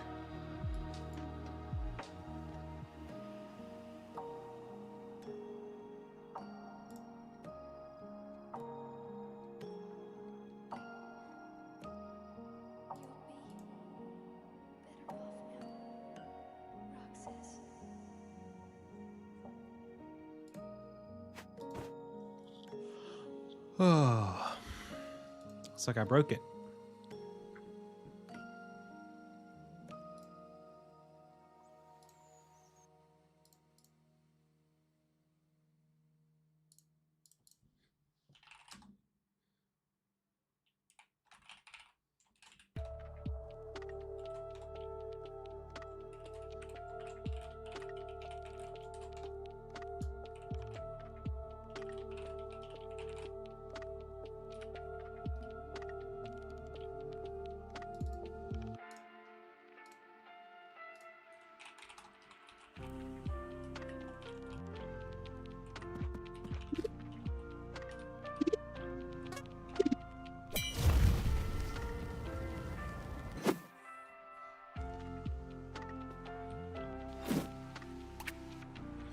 Well, I mean, it still works, so I don't know what broke.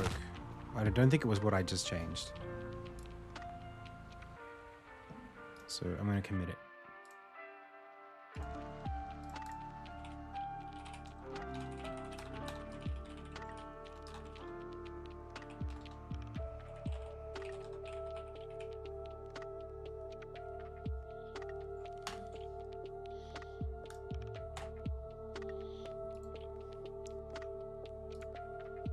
Oh, okay.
I have met the Drifter team, and I've played the game at a convention before. I know the guys who made it.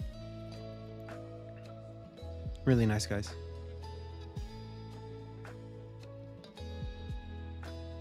Great artists too.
Better.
Help me outline a strategy that allows me to assign a sorting function to the results in addition to a similar to how I have the filter.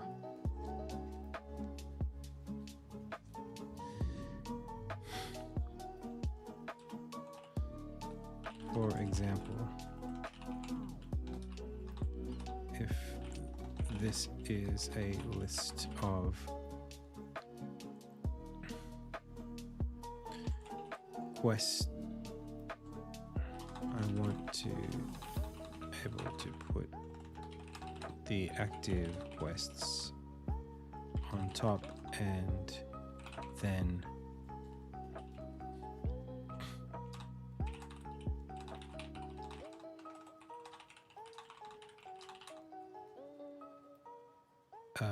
order of collected.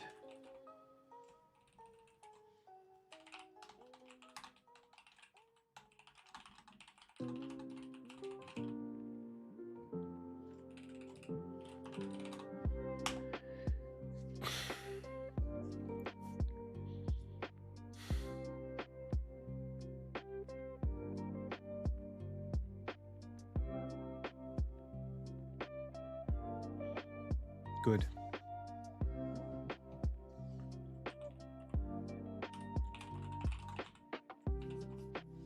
We lock it in, chat. We lock it in.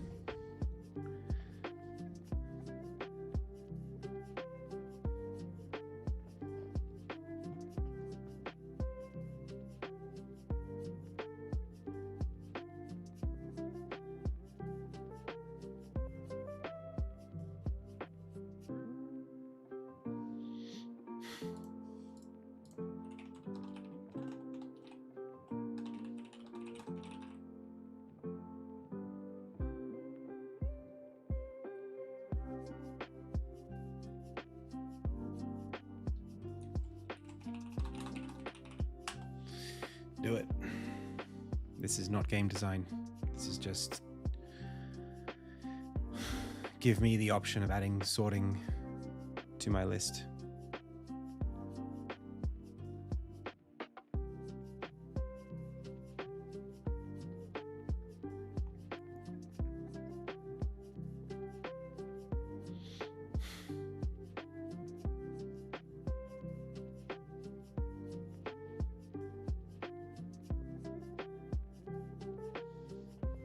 What the heck is this?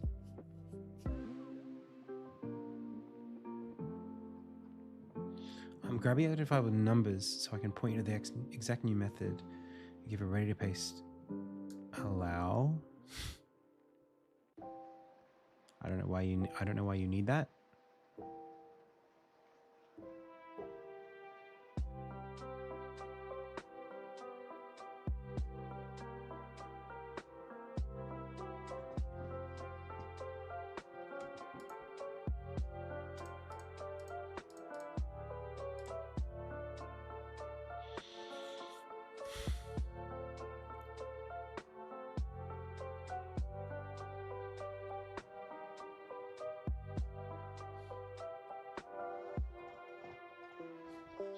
So let's see if that works. Quest menu, set filter.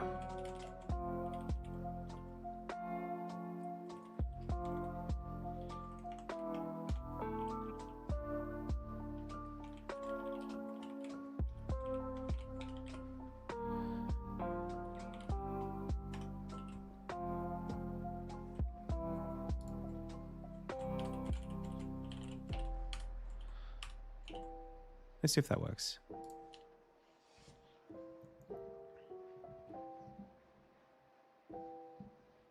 It says game for development. You know, I didn't even read that.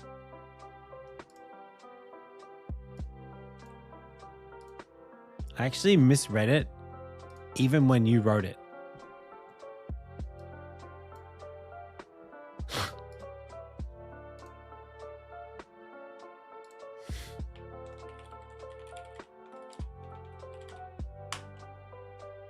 Oh no.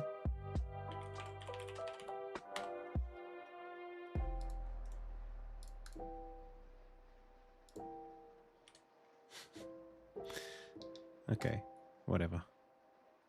Doesn't matter.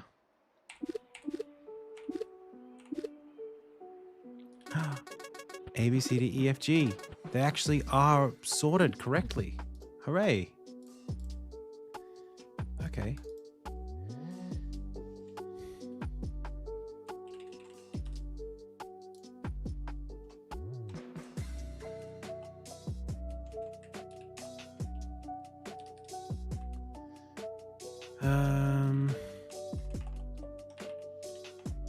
So it's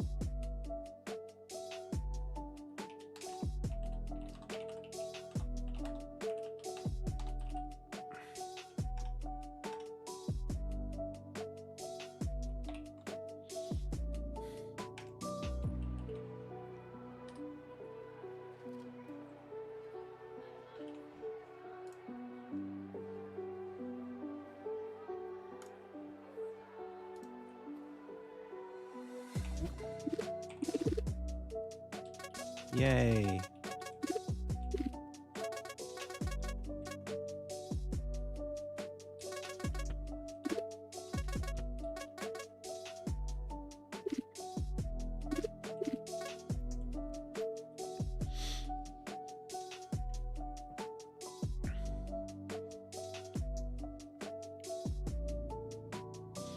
I love a separator.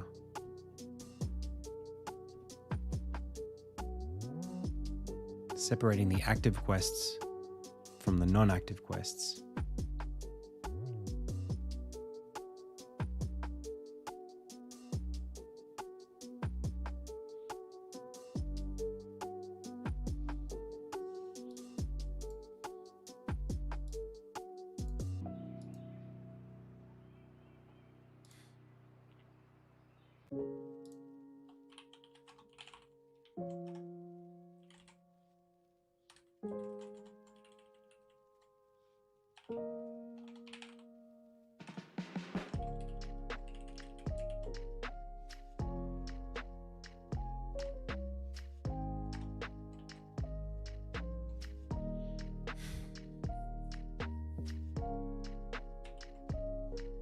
Bro, I don't even know if that's true.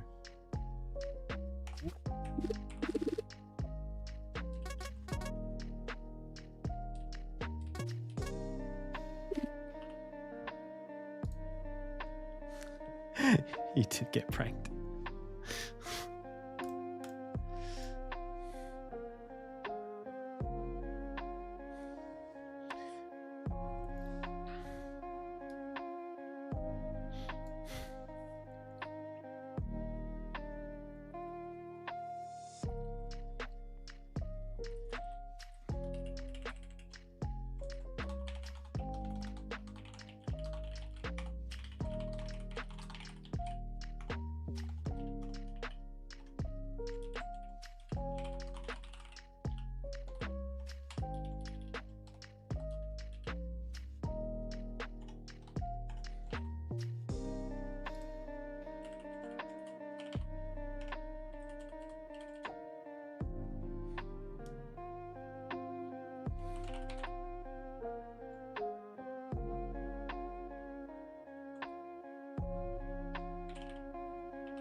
Is there really no check quest? What the heck?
What the hell is the difference between started and announced?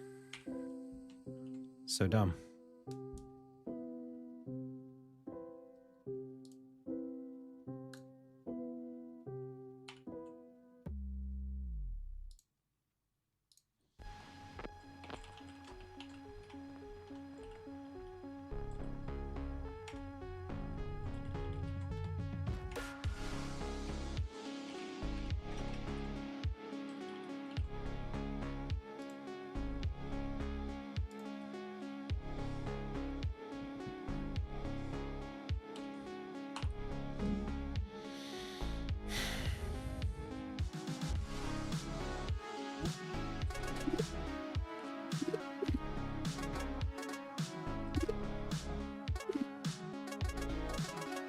Okay.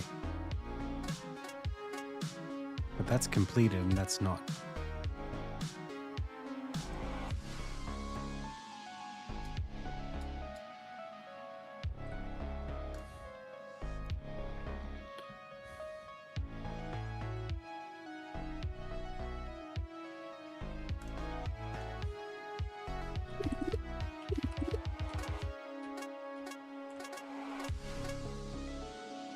How did I do that?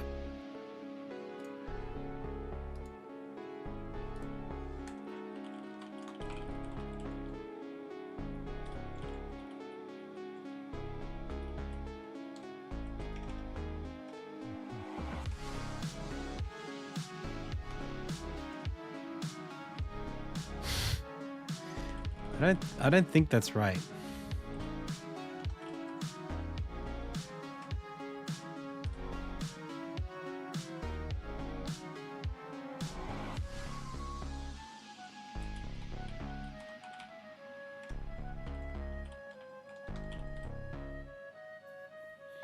If main and active, otherwise active. Otherwise completed. That's what I want.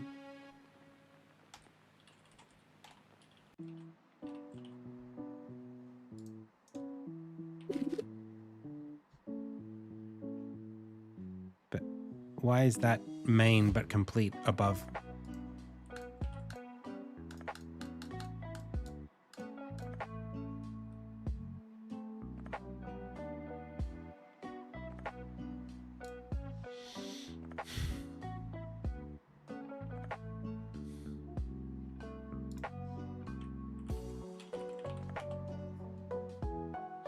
Yeah, I know, I know.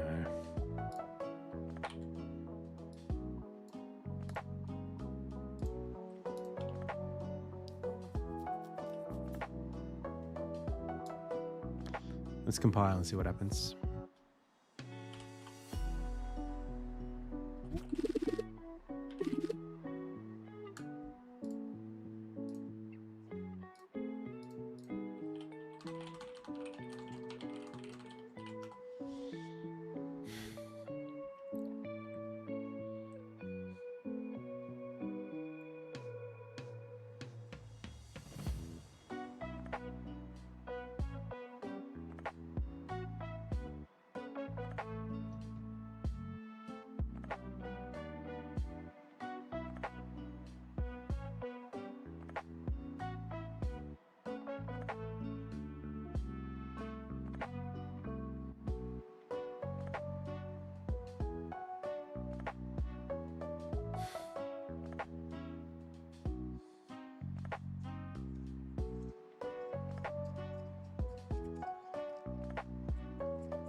We'll see. I don't know. I don't know if I trust it, even in that instance. Oh, it actually worked. Okay. Well, screw me then.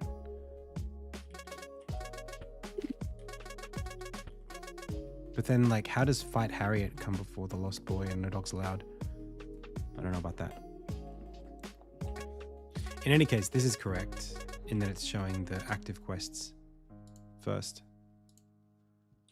which is what I would want.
You're lucky. Lucky I got reflexes like a cat.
It would be nice, right, to have main, side completed.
Good.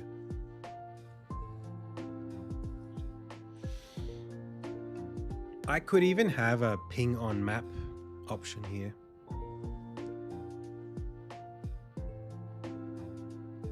I'm actually at that point where I could do it.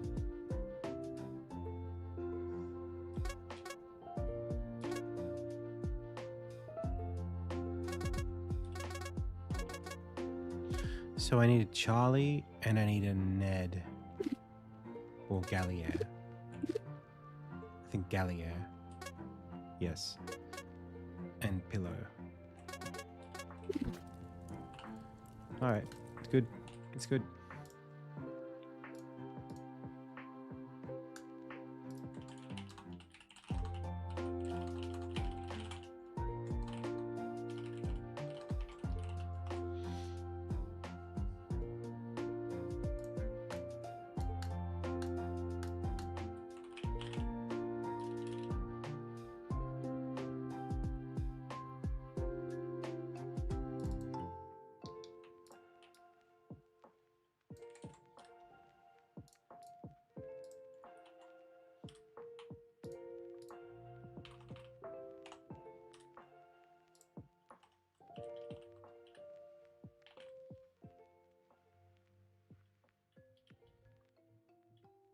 Wait a second.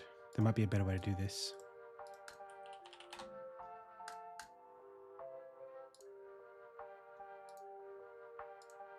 Yep.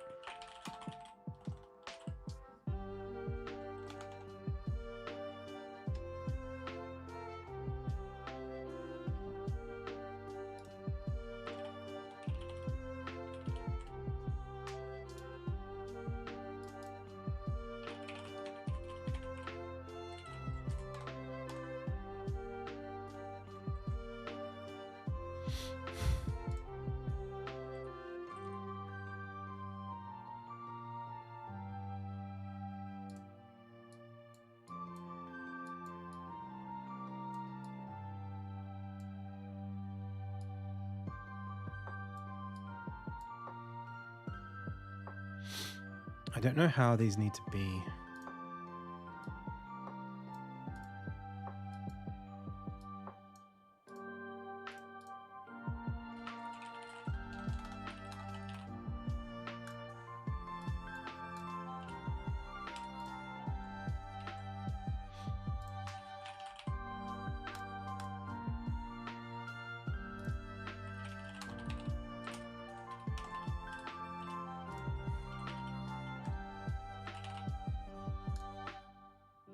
I think it's 16. It's 18 pixels.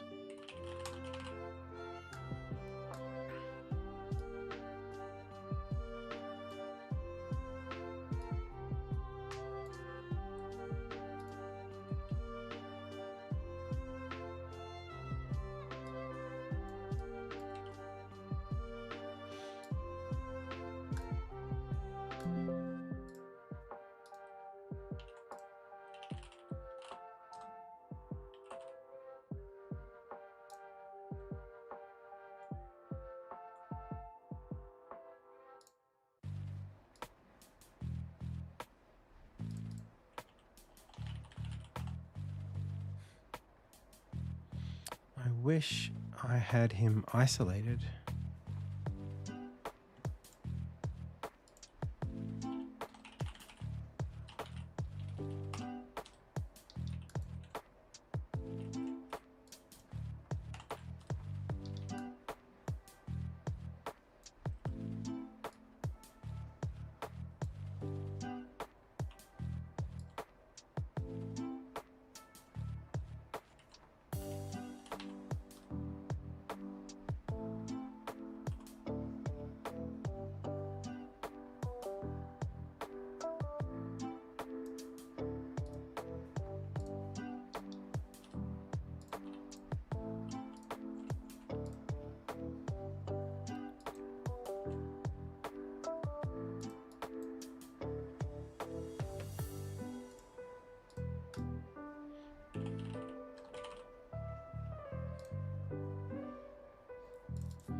Not great for any character that's bigger than 18 pixels.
Uh-oh.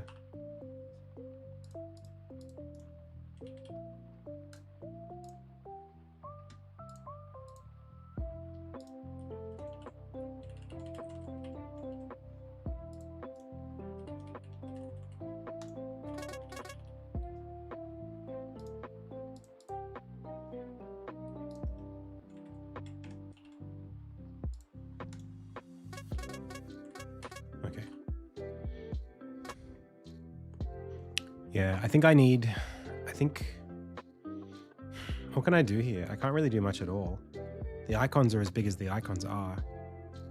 I guess you can make them bigger. It looks like Harriet's is bigger.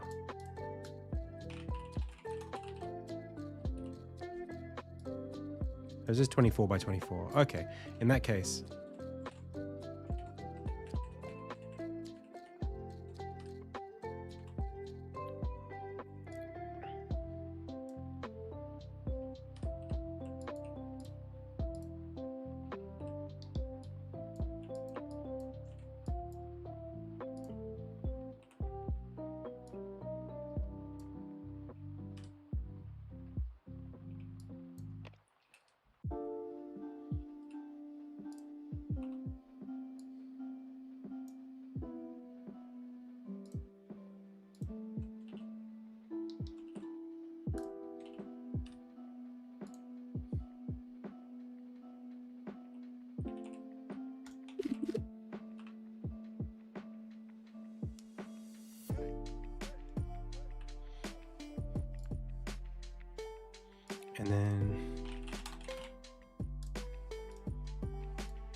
It looks like it's fine. It looks like I'm allowed to separate them out a bit further. So I'll just keep going until I have what I need, and then apply it, and then it'll work itself out.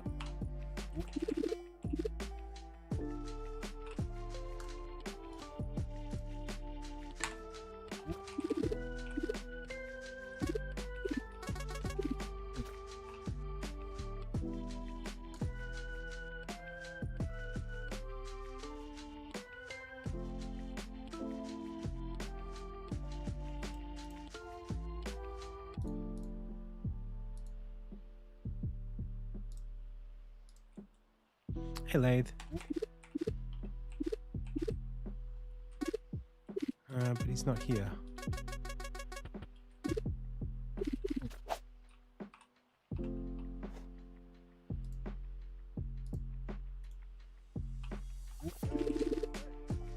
There it is.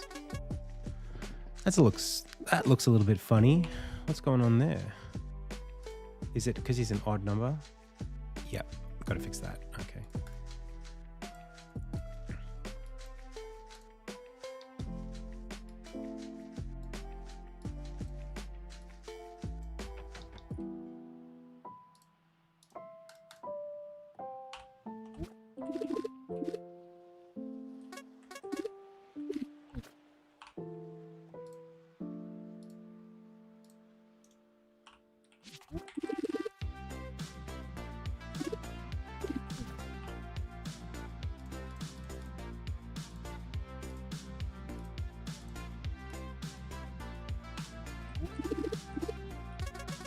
Good.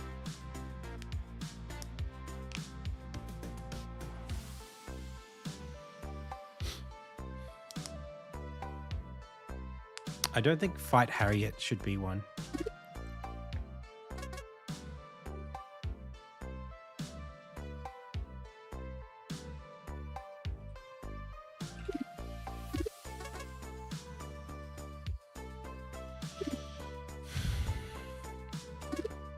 But this is starting to look really solid.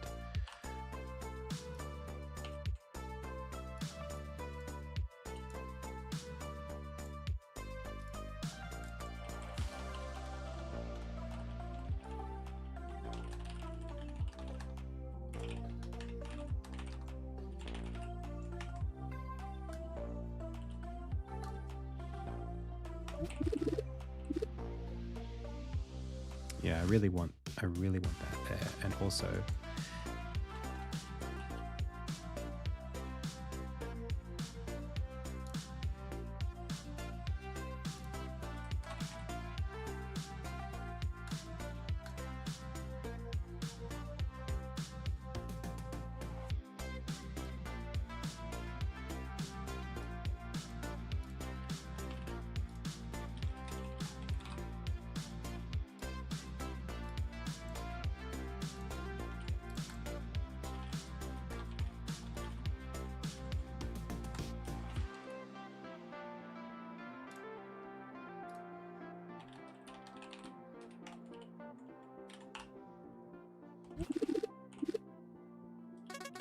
there it is, easy.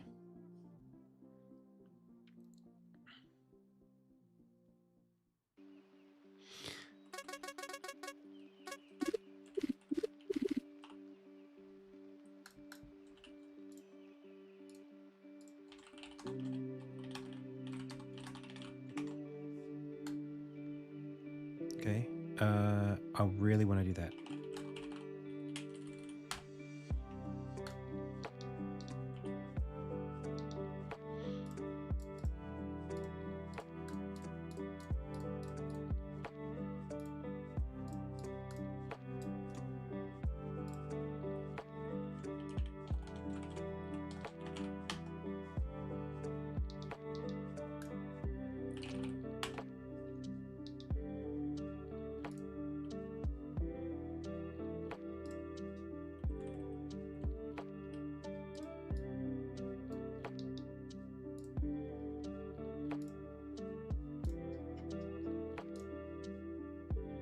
Basically like that.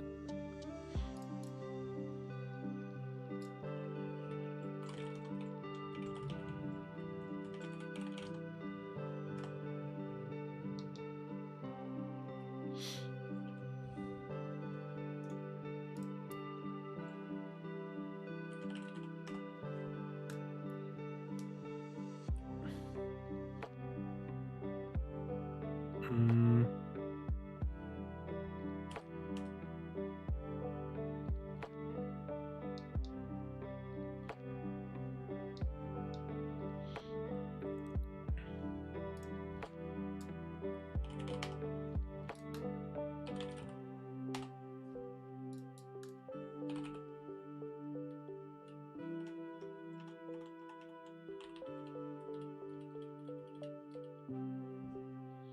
That's not really going to work, is it, to do that there?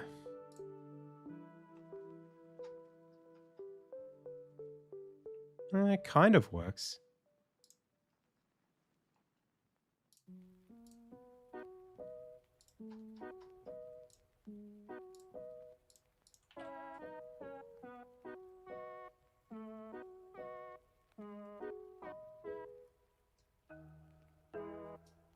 Just trying to save myself from saying the word complete, because it means I have to support another font beyond that line.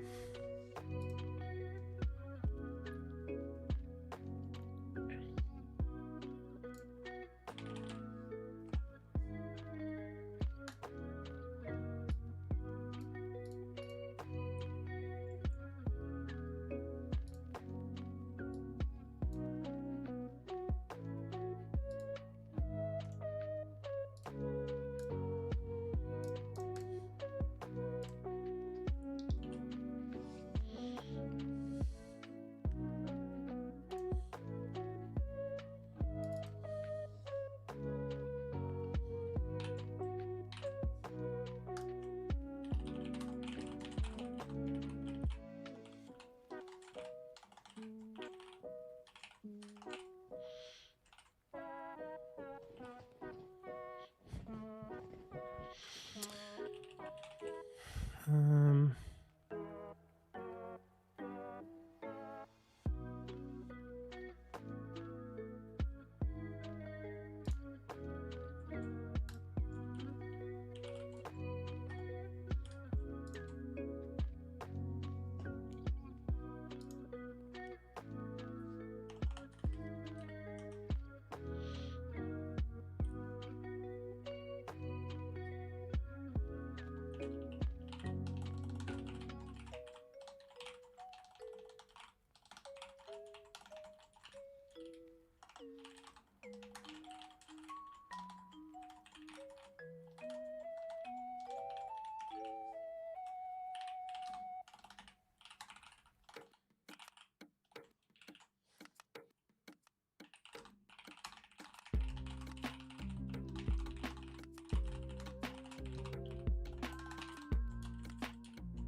Yo, thanks for the follow.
It's less about indicating that the quest is complete and more about finding the line between all of the complete quests and all the incomplete. I just want to separate them visually so you can scan straight to the ones that you want to complete.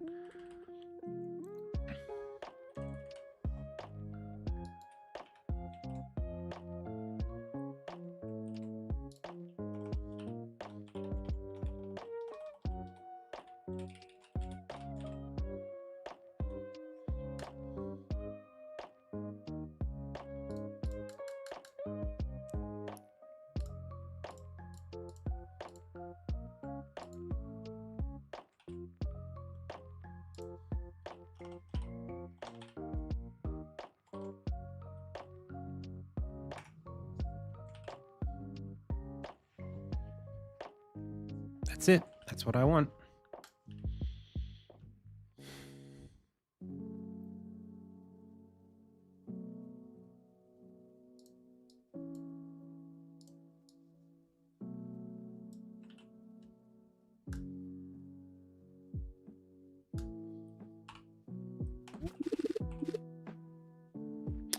Ooh, so close.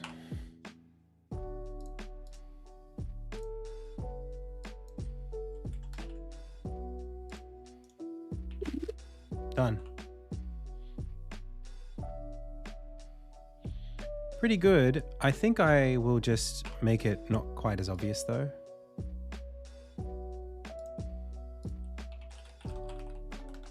I think it's clear. You can sort of tell what's going on there.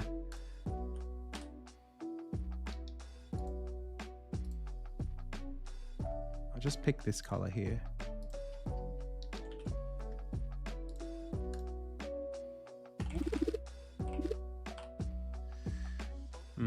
Maybe something narrower, I think, by like 30 pixels or something.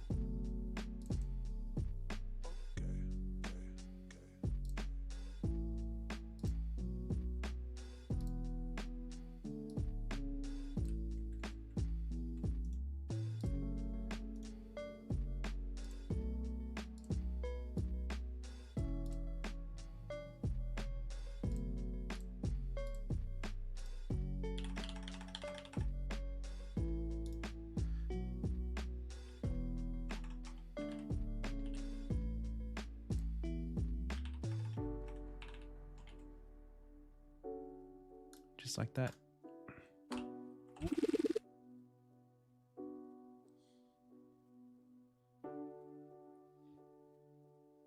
Maybe a little bit of extra height, like a bit more of a gap on it.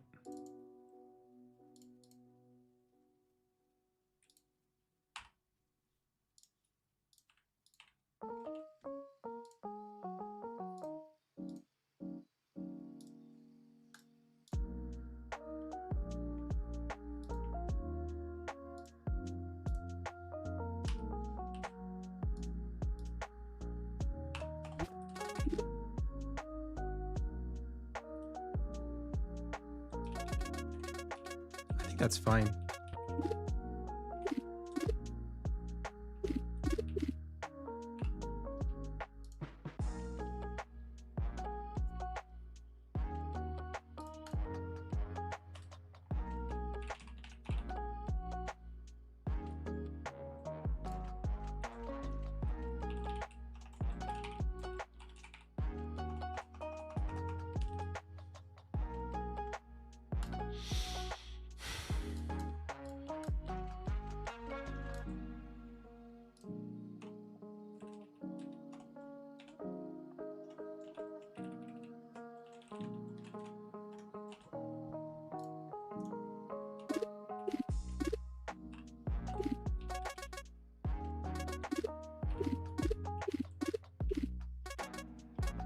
Cool.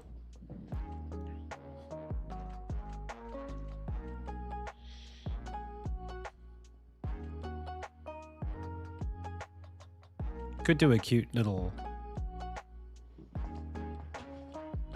filigree thing there as well.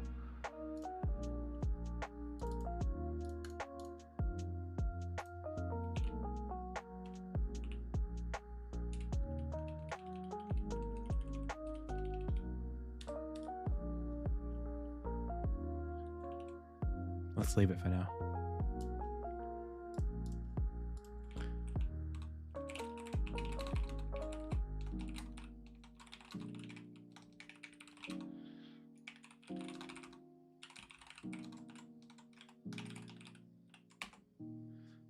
Very good. We're blitzing.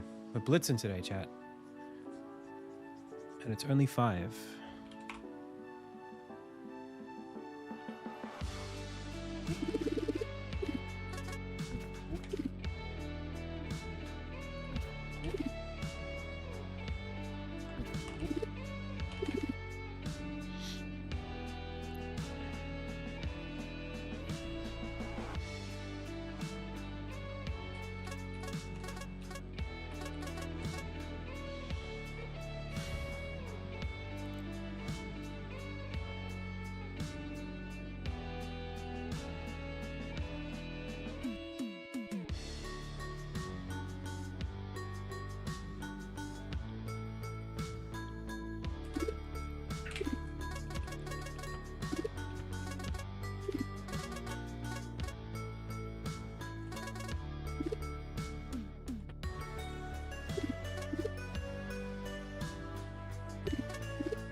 Ah, that's no good. This is where things get a bit hairy because I've got the same quest flag for 2 different quests. Which means the way I had it, it was like this line of dialogue is needed. It's like this long bit here is actually one half. This is one quest, and that's the other quest. And they both have the same hint because they both use the same quest flag as the start. So I need to set up a separate quest flag as the start of the other topaz shard and then move half of that information into that one.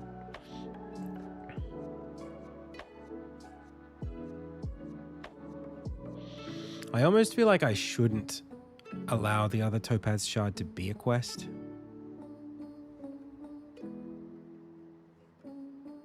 Anyway. Do you really want to play this game? Oh, that's cute, Dukin. Duckin? I would love for you to play this game, but not yet. One day you will, and it's going to be glorious.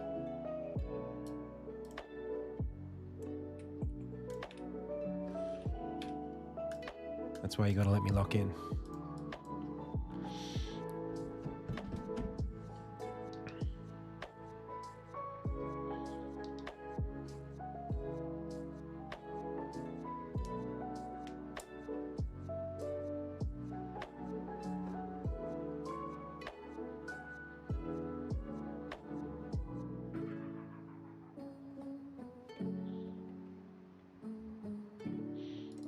Okay. So, from here,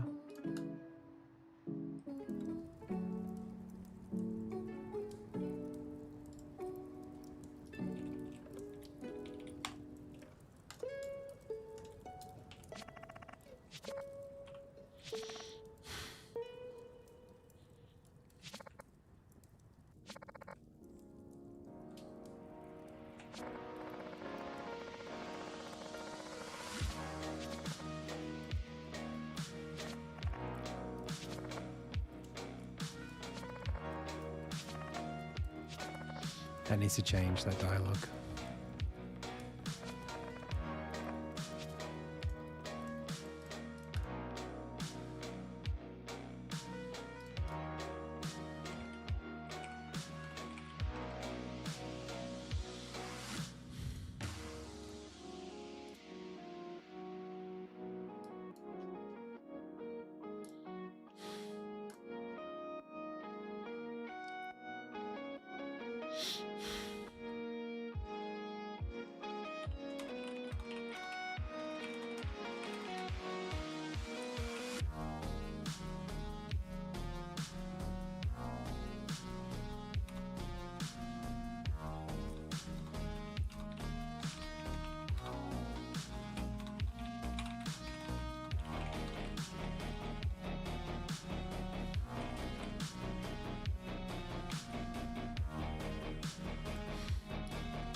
I need a new portrait for Armin.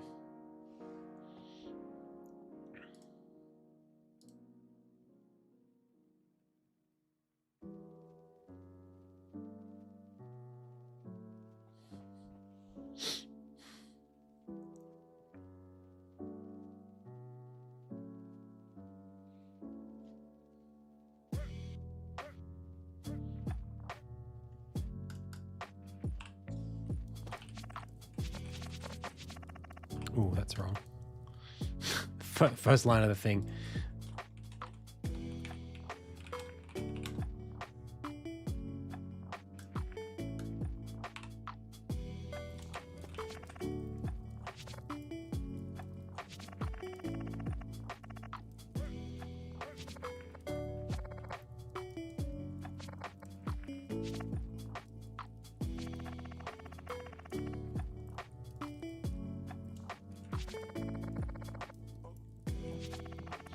One sec.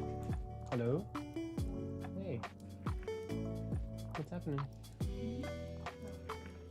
One sec, pals.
Okay, we're back.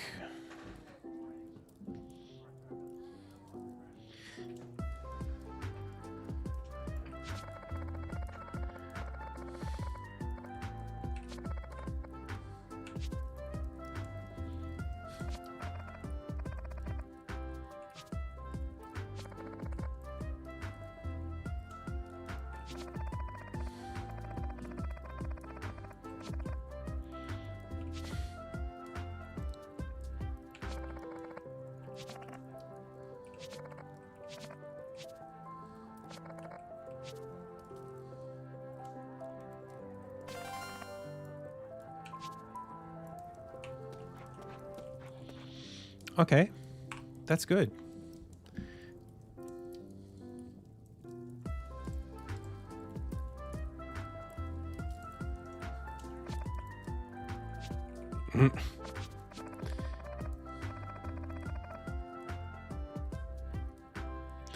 Okay, this Anton thing.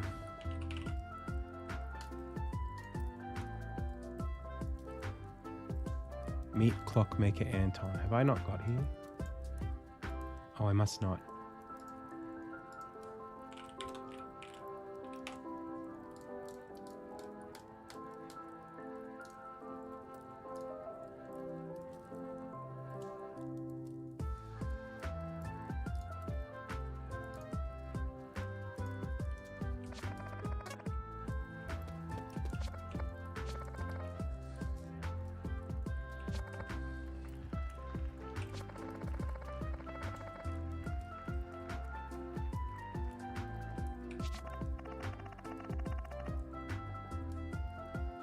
That's not true anymore.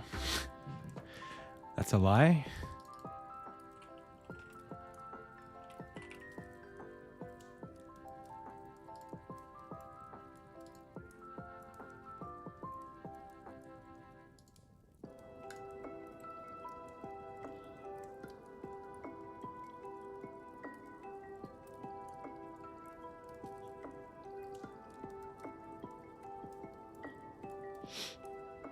And I think now this cutscene actually shouldn't exist anymore.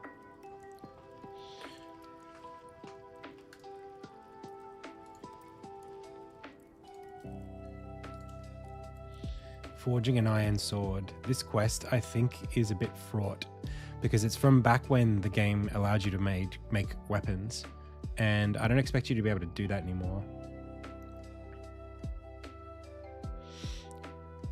I can see a scenario where we would reintroduce this way later, but I'm gonna take it out now.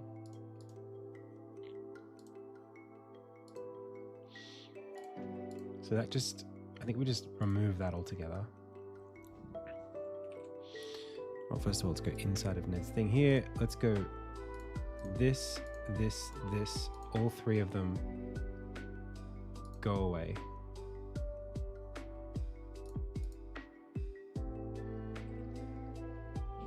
Wait a second. Ob swordsmithing. This now becomes about the Grail blade.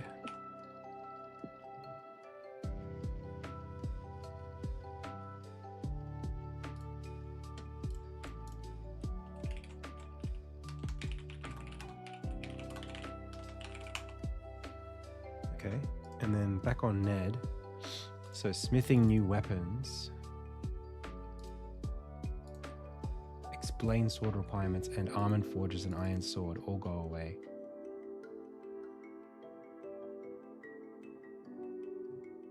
This is something else. I might keep it at some point.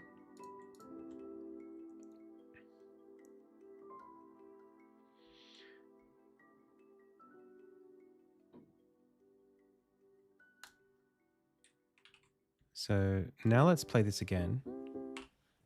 So, oh.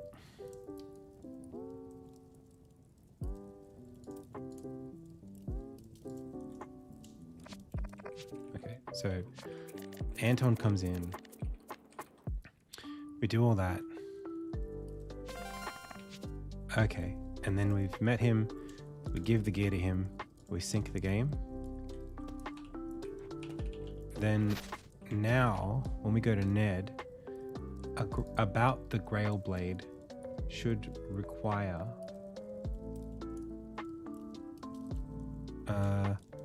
no, that's not right.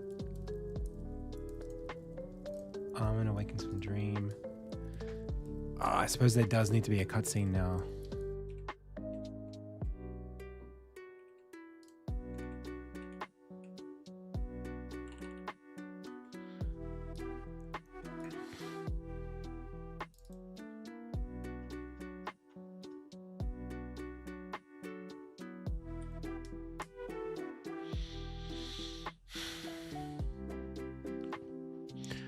So how many times do we sleep right now in chapter 2? So he sleeps coming down the Ridgelands once. He sleeps after Charlie, and he sleeps a third time after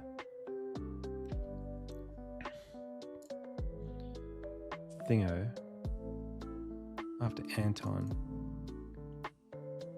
So if we skip the Charlie one, then we just sleep on Anton, and then this is the moment that we want, but it's not there yet because we don't have a quest for after Armin talks to... Yeah, it's this...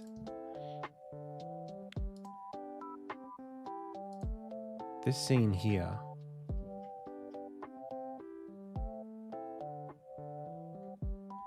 And then this here, and then this here.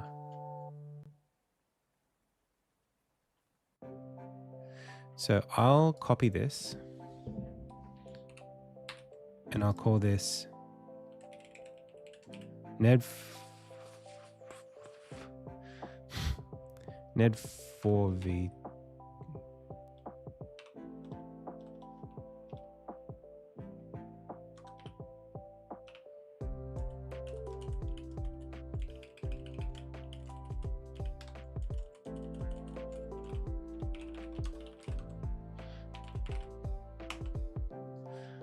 Yeah, Armin returns from Anton. So this happens after you've given the gear to Anton.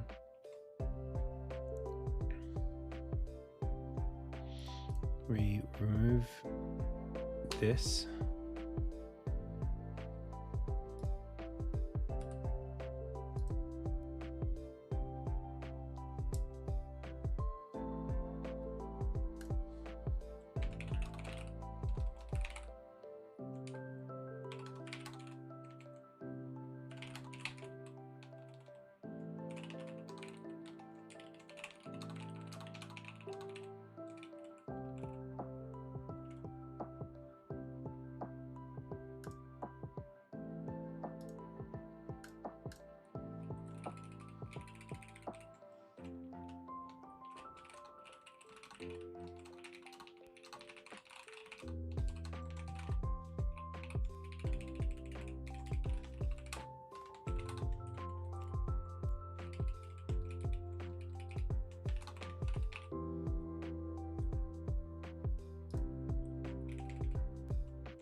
Okay. So then this becomes Ned 4v2. Save that. Go here. Library. Fix that.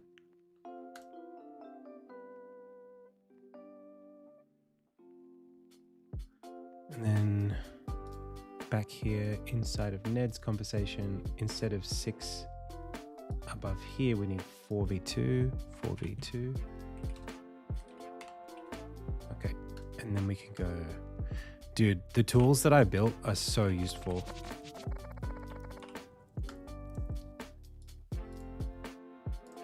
If I didn't have these tools, I'd be sitting here fiddling for ages. I just rewound the game back a quest, just in that split second. then I can say done, done, sync. Armin comes in.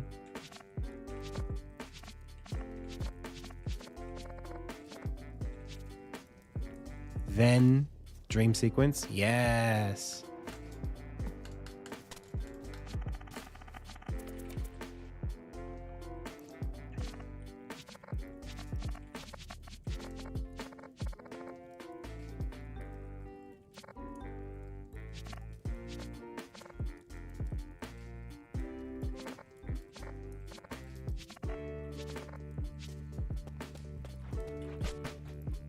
And then it should be the fate solstice already when I go to the town square.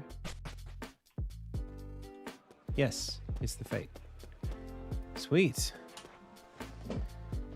Oh, actually making like sick progress right now.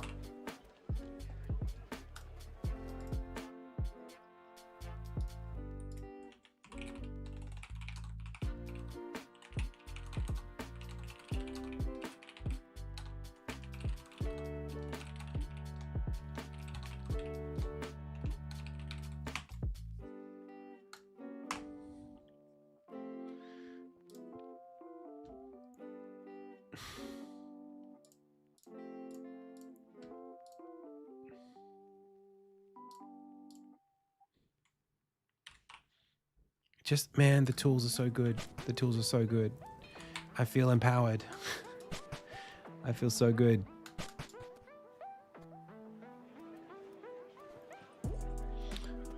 All right, now here I need a button, and I have one that will allow me to simply end the space where there would be otherwise mini games. So what is this terrain surface? What? When did this happen? Who did this?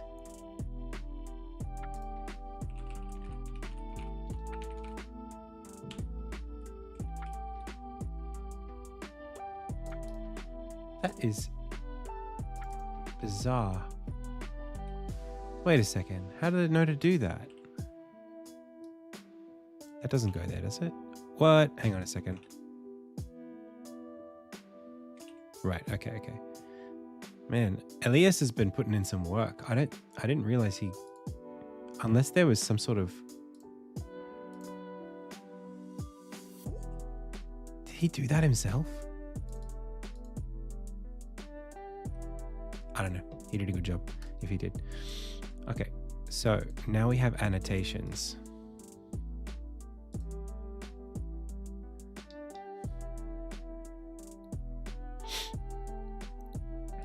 So we have annotation in game that's going to go right here, and it's Armin triggers end of festival.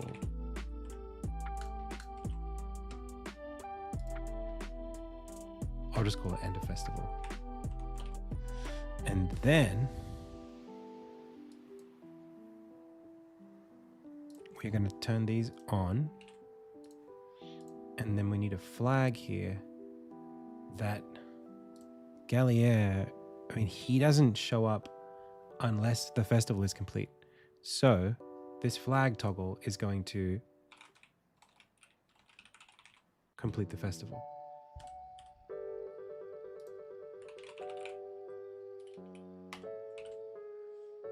So then when I walk up, where are you? Oh, it's not even in here. So this is here, but I also want to put there is like a decorations toggle. So only after that will you see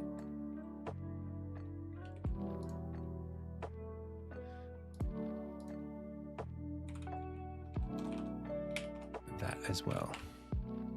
So now we can walk up to this, fire that, and that pushes the quest forward even though we don't have all the mini games.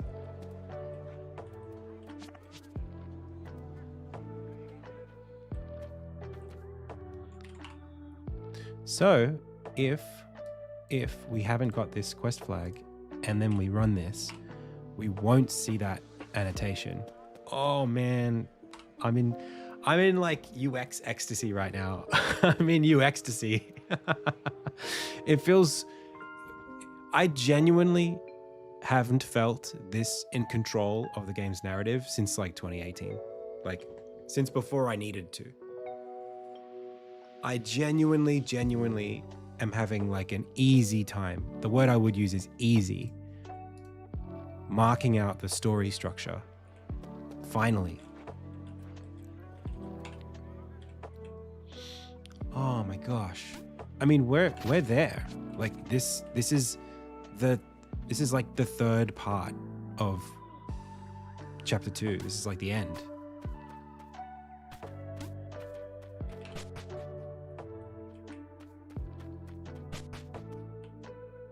Too easy for AC. Like,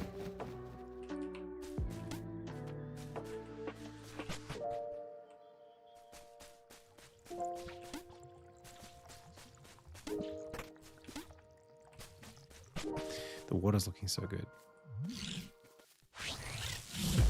I didn't say that.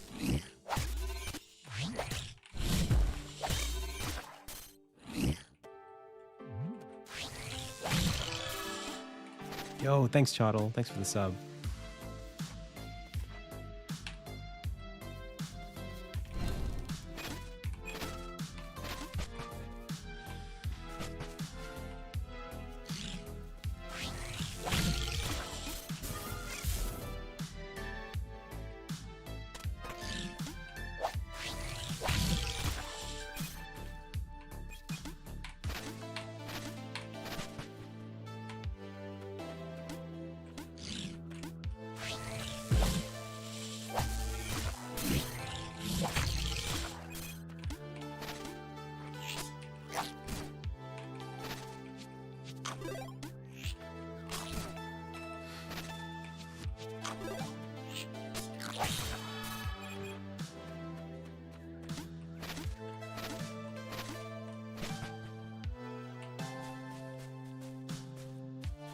Okay, now there's a series of cutscenes here that I don't have yet. And I guess I'll put them in right now. I mean, what else can I do?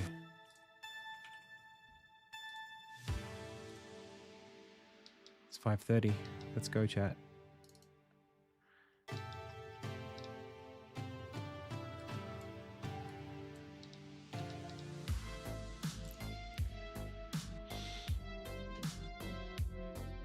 So actually, I mean, I do have these. They're just in this scene, not that one.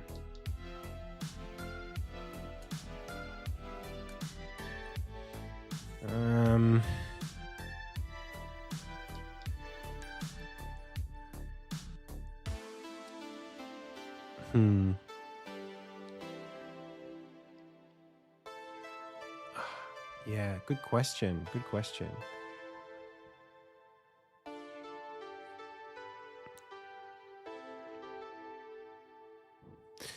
We have a sound effect artist working on the team.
Anyway.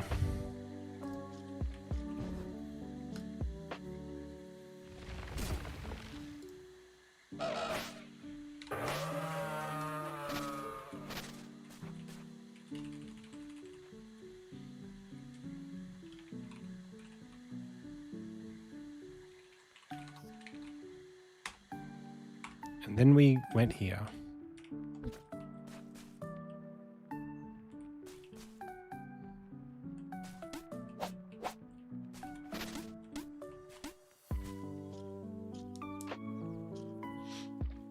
And then we could go through there.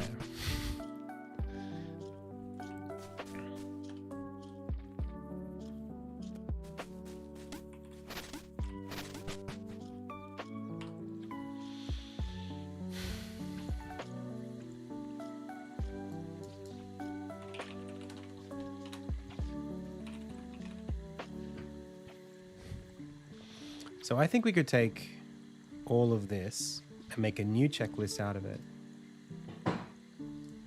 So like Ned checklist. We could take this and call it Chapter 2 main checklist.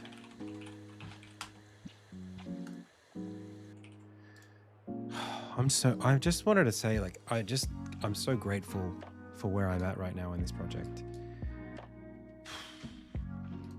I'm so grateful for just being able to like get to this point where at least I can like look at the thing and I've got pace now. Like I really feel like I know what I'm making. I know how to make it. I know how much of it there is. It's getting really visible now.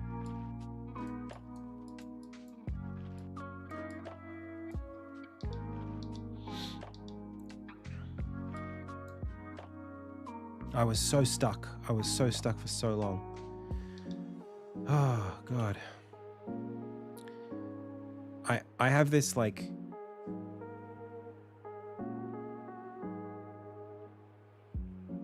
what's the word? I have this feeling that I never know if it's real or not whenever I'm having it, but I hope it's real, but I never know. And the feeling is like, maybe this will get easier as we get closer to the end. This like, oh, maybe it'll be the coin circling the thing, the water circling the drain, how like the spirals get tighter and tighter and tighter as we get closer to the bottom, rather than it being a slog that goes uphill. Maybe we actually pick up velocity. And whenever I'm feeling like this, it's like, yes, like it's gonna happen. Maybe I'm just in a groove at the moment and I'm just feeling relief, but I don't know. Okay, so I just really feel like I have the tools now to grey box the rest of the game. I have them. I don't need anything else. Or at least I have like 80% of what I need at least. And the rest of it I either can slog through, or if it becomes an issue, I'll build the next tool. But it's been so useful. So, Chapter 2, main checklist. After this, there's like Aru.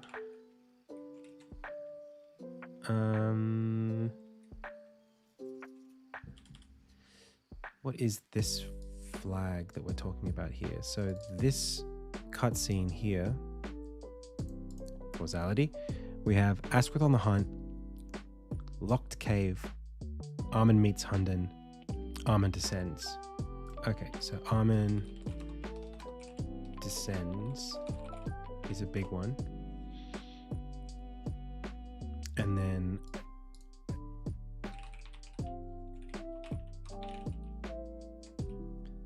defeat Hunden mini-boss.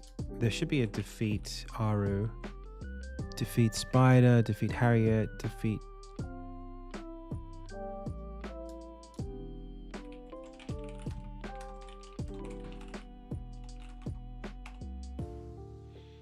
Hithin, Hunden, Spider. I don't think we have anything right now where we defeat effigy of Aru, so let's fix that.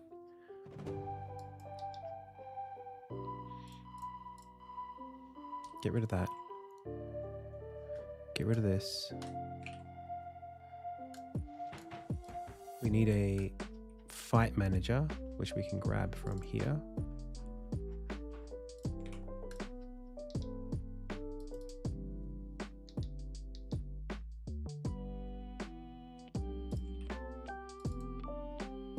The hell's that?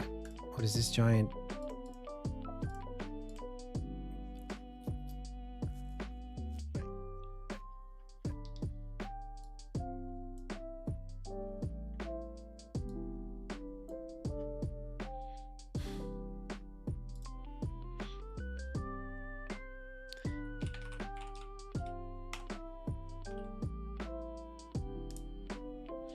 But it's not like AI that I'm talking about that's making me feel like I have this. It's just that I mean, like, I'm using AI to help me build the tools, but it's not AI as a tool. It's like, these are all my ideas. You know, I design and build these tools. I'm building them more faster. Maybe I have more bravery. It's like maybe I feel more confident investing the time into the tools because they don't take as long to build.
I don't hate AI. I just hate... How do I put it?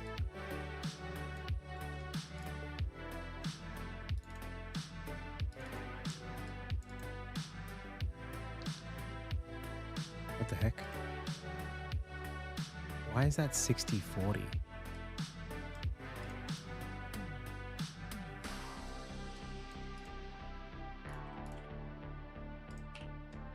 Yeah, I don't hate AI. I just fear that if I was learning this stuff now, genuinely, I don't think I would have picked it up. I don't think I would have figured it out.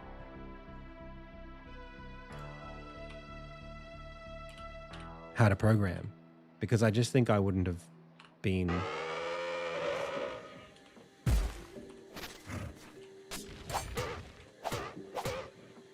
Yeah, like, I just don't think I would have been in a position where I could have learned how to use it properly. It's like how I feel bad for like Gen Alpha kids who don't have the skills to critically think. Like, they can't write an essay. You know, I wrote like a 20,000 word, you know, dissertation for my honors thesis. 25,000 words before AI. How is someone who has AI today, how are they going to learn the skills to read and write critically such that they could make the effort to put together 20,000 words with research when they've had AI the whole time? And it's not a, oh, you know, that's what we said about calculators situation. You know, it's not that, because the calculator, you still needed to know how to use it, and it didn't give you the answers for free. You didn't just say, hey, calculator, can you solve my maths homework? You still had to know how to do the work. This, it's like, God, I don't know what skills you need. Anyway, okay, so let's take out the life out of this guy. I don't want to talk about AI. I just want to...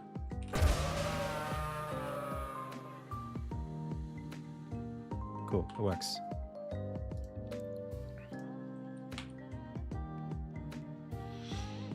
I should already be in focus mode. Feels bad.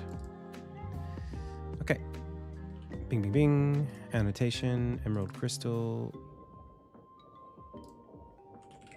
Receive. This should be called receive. Power.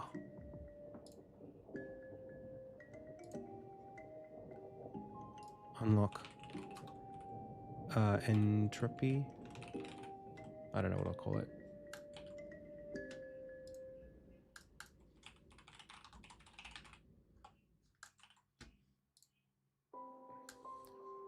Okay. You guys are going to use that, aren't you? That's what I want you to do. I want you to use this.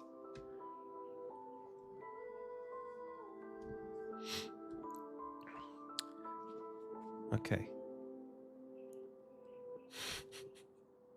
It's really positively motivating. It feels so good. It happened 3 days ago. I was like stressing out about my work, and it was Sunday, and I was talking to my wife about it, and I'm like, there's just so much to do, and I don't know how to da-da-da. And she goes, can you just lock in? And I just like felt the fire like course through my body. I'm like, yes, I can lock in. Yes, I can. I just need permission. All right.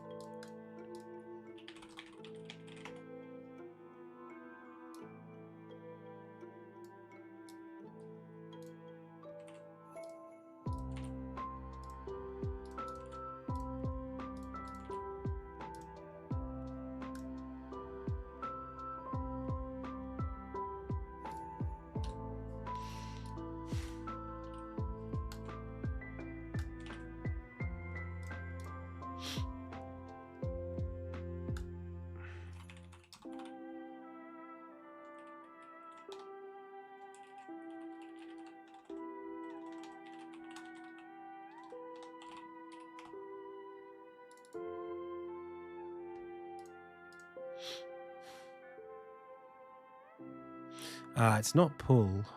What ability is this called?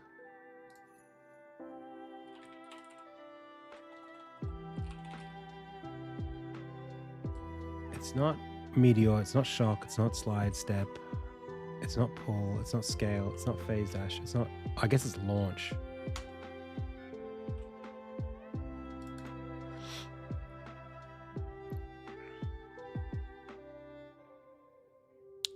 So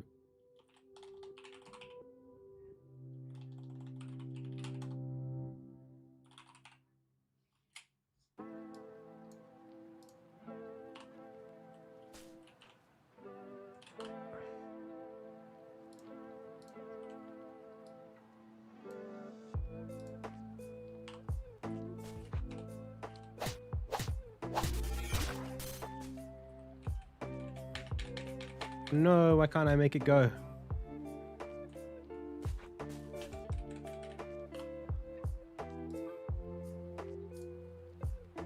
Is it not an entropy door?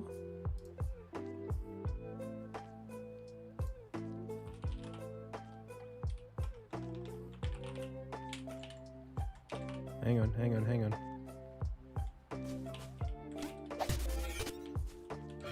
Yay.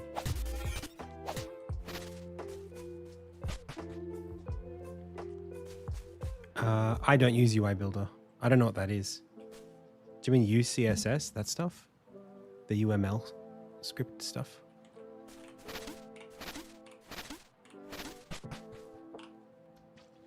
Yo, and let's get the music up in here. Yeah, I tried it. It wasn't my thing. Was not for me.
Oh no, I went to a different spot I was supposed to go to. Anyway.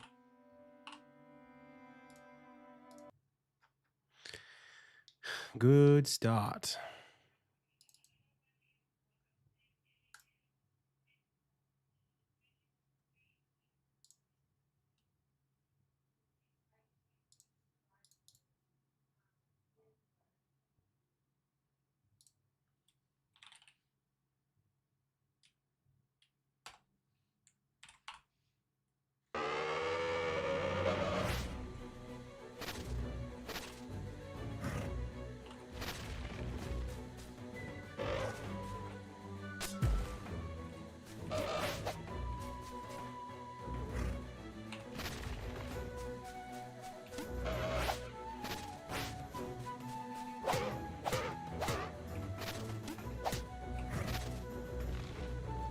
The music works.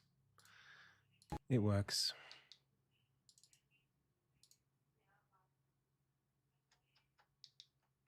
I don't know what should play here though.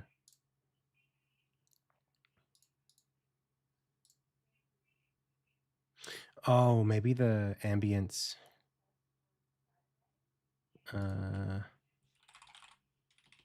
Tension ambience like this. Yeah.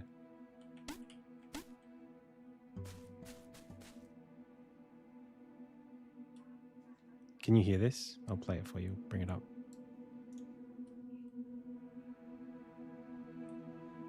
I'll bring it up higher. This is good. Good for this.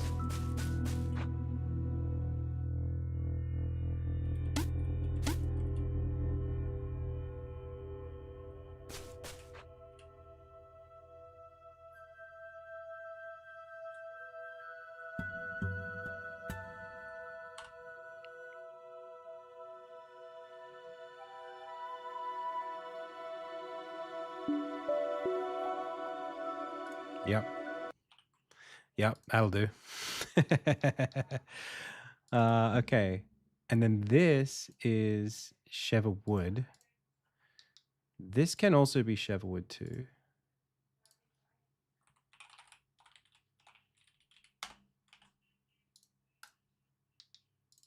As can this.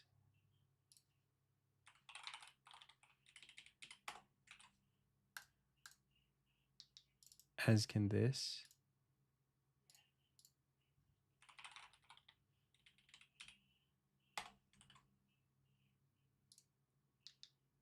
As can this.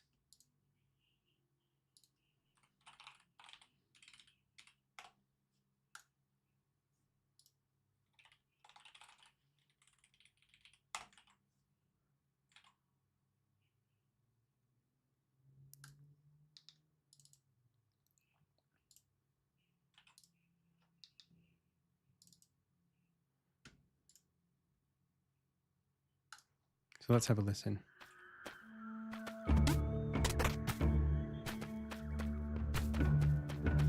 Yeah.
Good.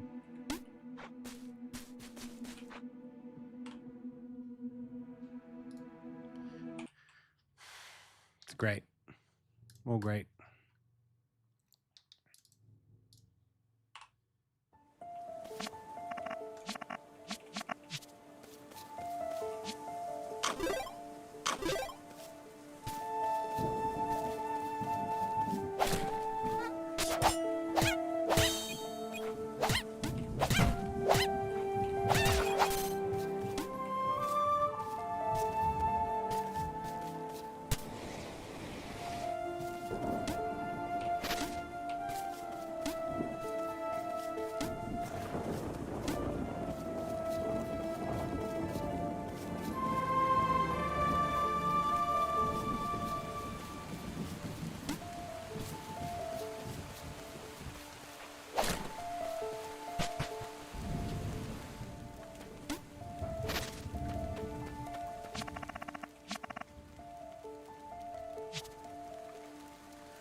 I think I just noticed something for the first time.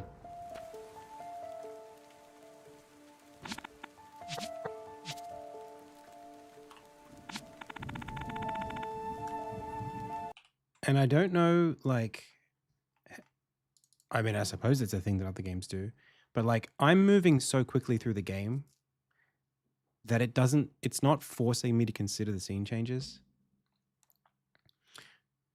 So there might have to be something in the game that like specifically goes, hey, like, we're gonna slow you down and stop for a while so that we can, actually just pause as if it was a loading screen, but not to load anything, just to stop you.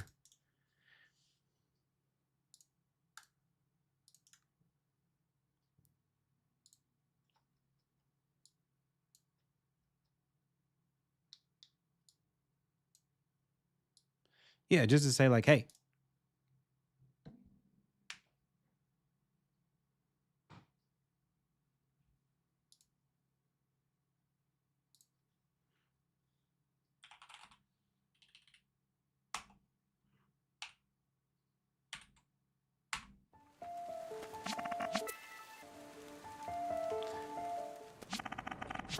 It's not about the time. It's more like, I mean, it's not about the not inside of a space, but more like, oh, I don't actually know if that was going to play his music. Hang on, we'll see what happens. Oh no, it worked. What? Okay, that's 2 minutes. What the hell was that? Excuse me? Wait, and then where did it go? Oh, it's there. Ears music. That's what we want.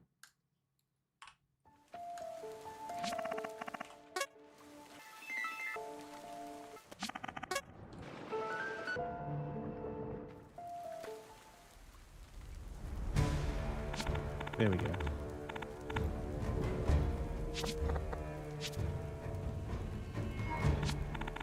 Thank you so much.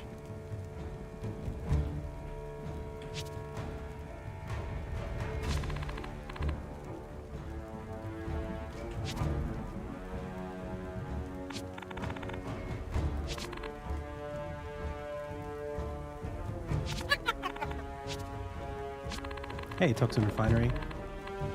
Oh, that's great.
Not seriously.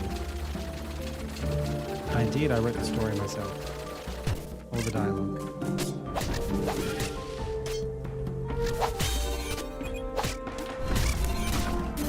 And I scripted the gameplay, and I did all the art.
Oops, no more food.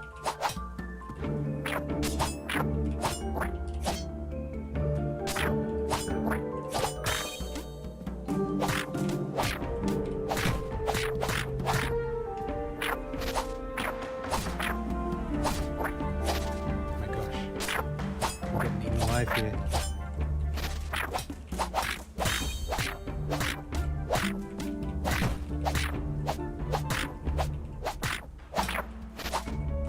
Oh. Oh.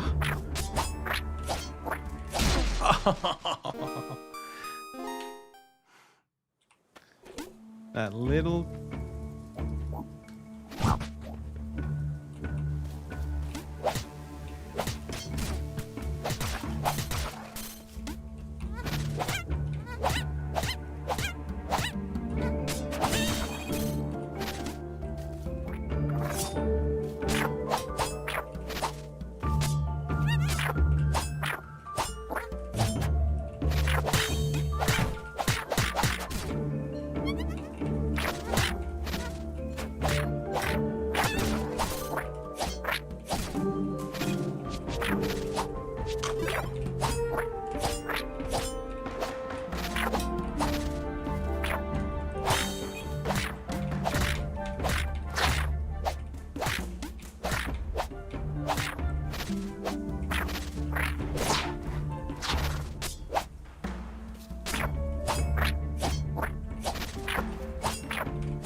relentless.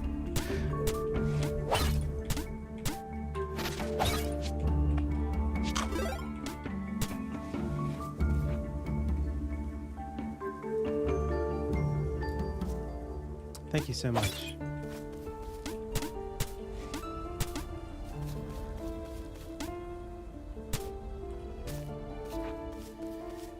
Still a lot of work to do.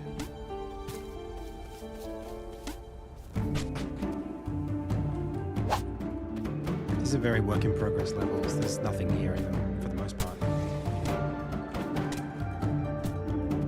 But the music helps a lot.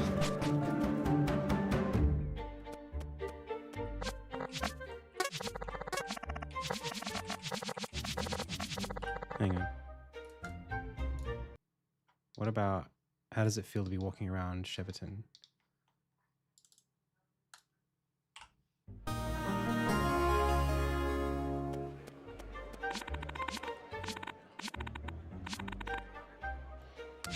Yeah, I've got it loud, just so you guys can hear it properly.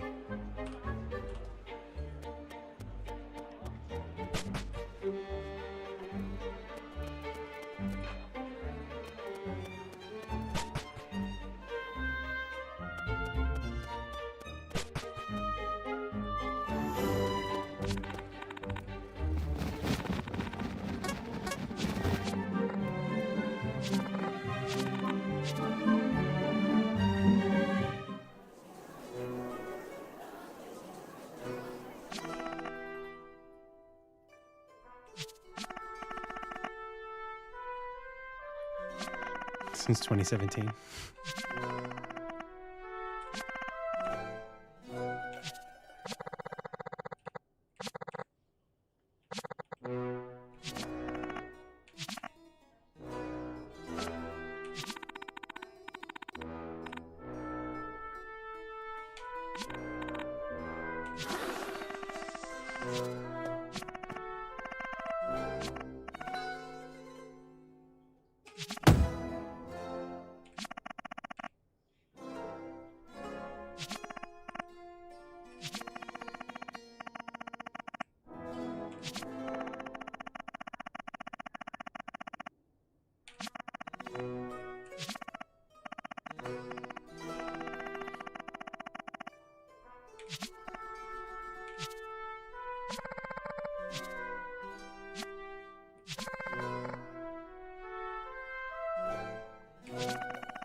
It's good.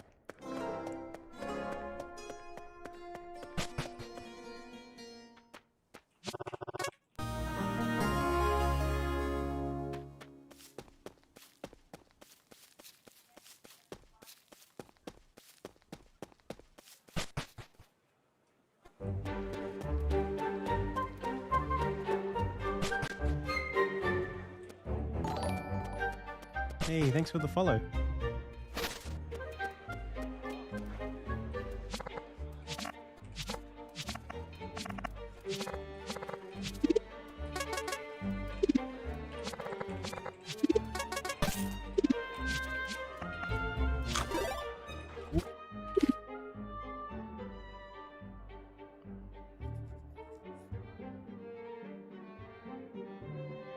Thanks, Booby. Bubby? Thank you.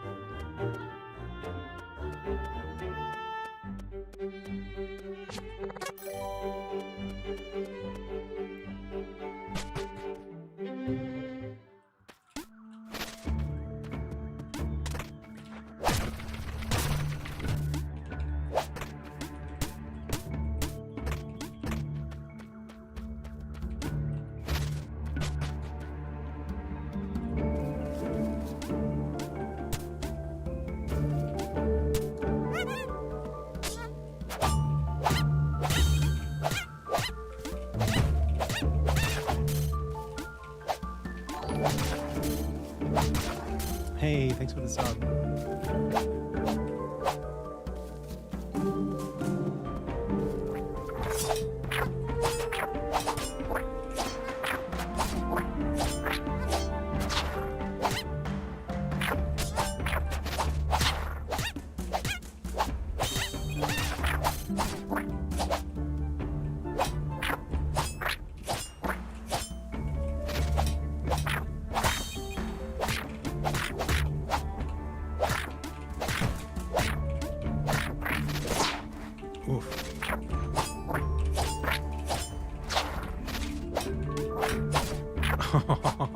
I forgot he could do that.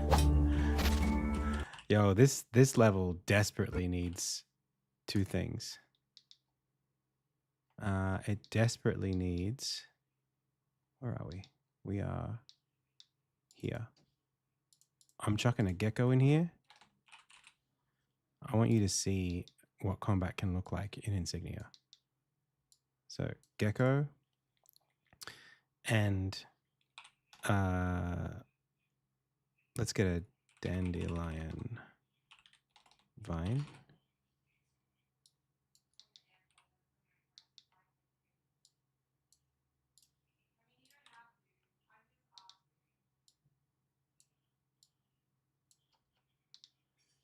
And than a slam shell. Just to top it off. And then also make sure combat is unlocked. Good.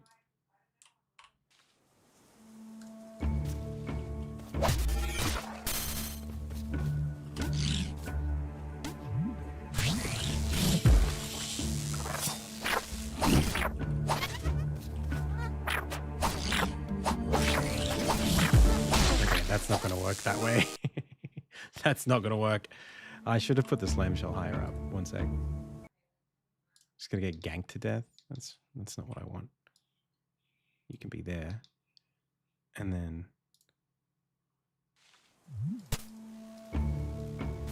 Ooh, did I just do like a fake level? I forgot about that.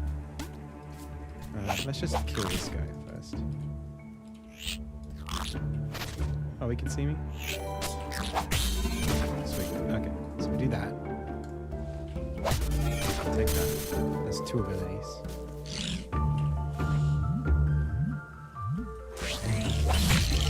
Three abilities. And now we can have some fun.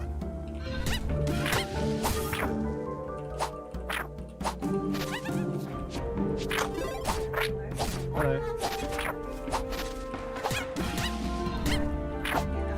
No, could you? I'm on stream. But,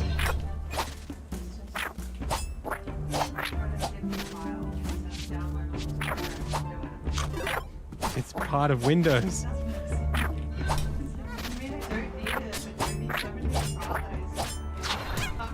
Oh my gosh. How? Your dad's been using Windows as long as you have.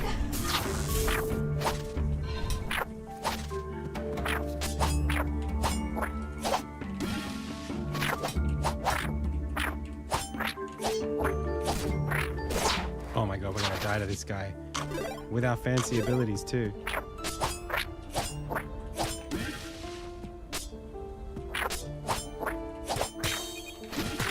Now you're mine.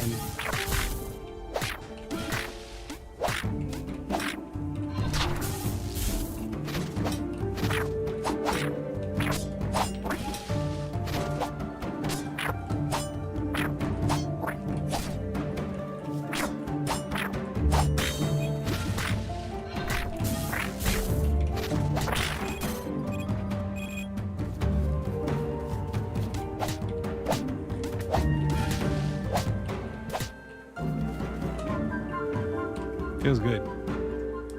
He really is like a mini boss, isn't he? I should make him less. I should take his HP down. He's so aggressive and has so much.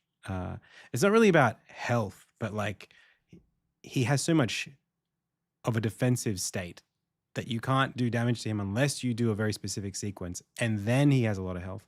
So maybe I should just take the health down. He's supposed to be really hard, but maybe he's too hard. Maybe it should be 200 health instead of 275.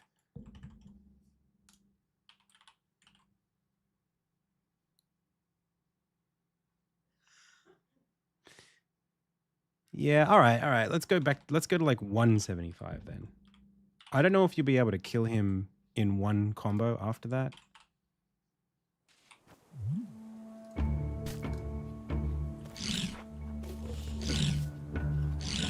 You coming?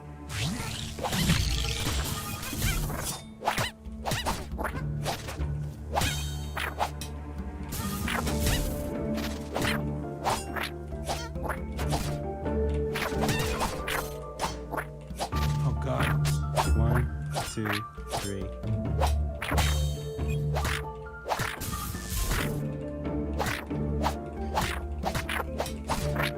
Maybe if you're really good about it, you can do that in one. Anyway, that's not what we don't need to solve that right now. That was a lot of fun. I just had a lot of fun running around chapter 2. Just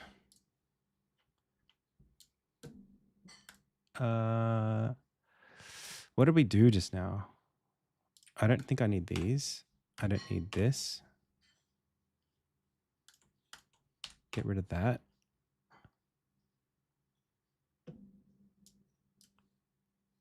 Chapter 2 scenario progress. Whew. Okay. Good. It's good. It's good. It's going to be when I've got like I think I need like one more enemy type across both chapters. Maybe it's like one in each, or like I need something that's like really small, like something that's generally. It was originally, this is what the hedgehog was supposed to be, but the hedgehog now is like too advanced. It needs to be something that's legitimately like only that big, and that can be placed anywhere and just is there to be hit. Just something that you hit it twice or something. And it just sort of goes like boing, boing, boing. Like, yeah, like either like it flies at you, or yeah, like a bug or an ant or something like that. Could even be just like a fantasy thing. I have rabbits in the game, but they're not aggressive. They're polite. So it'd be just be something small and dangerous. Because right now even in the first chapter, I feel like there's a lot of time spent running around where it's like just not dense enough. You know, it's just shy of being what I would want. So like here, you know, just one or two of these things would be great.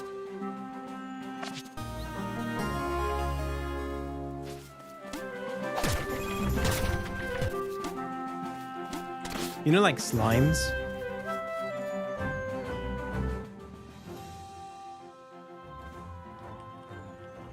Like enemies that you could just, they don't give much, they're not worth much, but they're just there to be hit. Even here, it's like, okay, hedgehog plus what? What else do you fight? You know? And maybe they're like dangerous and they move, but they don't attack you. It's like they're hazards that are worth clearing out, and they happen to be alive.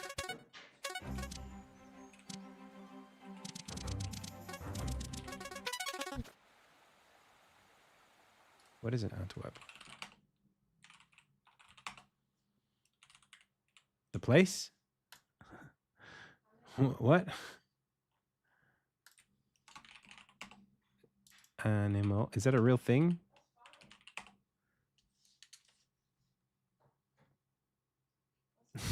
Belgium and Insignia. I was going to say. These are tapir, right? That's not what I'm thinking about. Antwerp. Antwerp.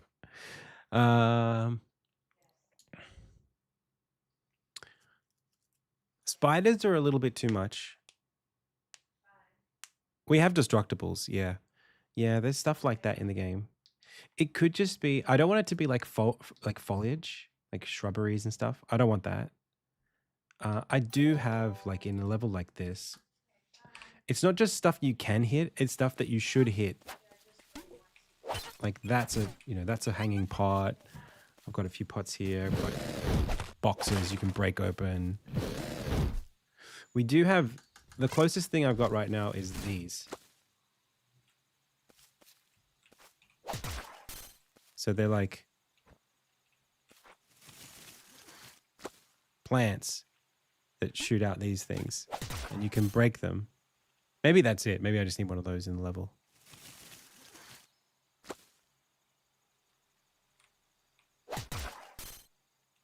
But I'm thinking like it could even be a version of those that are just hanging there. We have beehives. Yeah. No. Kangaroo's too specific. It needs to be like essentially a circle. Whatever it is, it's just like a little circle that's annoying that you have to destroy. I guess we already have those spikes, but maybe I should do a version of those spikes that spawn in with the level that just hang there. Maybe they like move left and right in the breeze or something like that. And that's it. You could jump over them if you want, or you could attack them. Doesn't matter.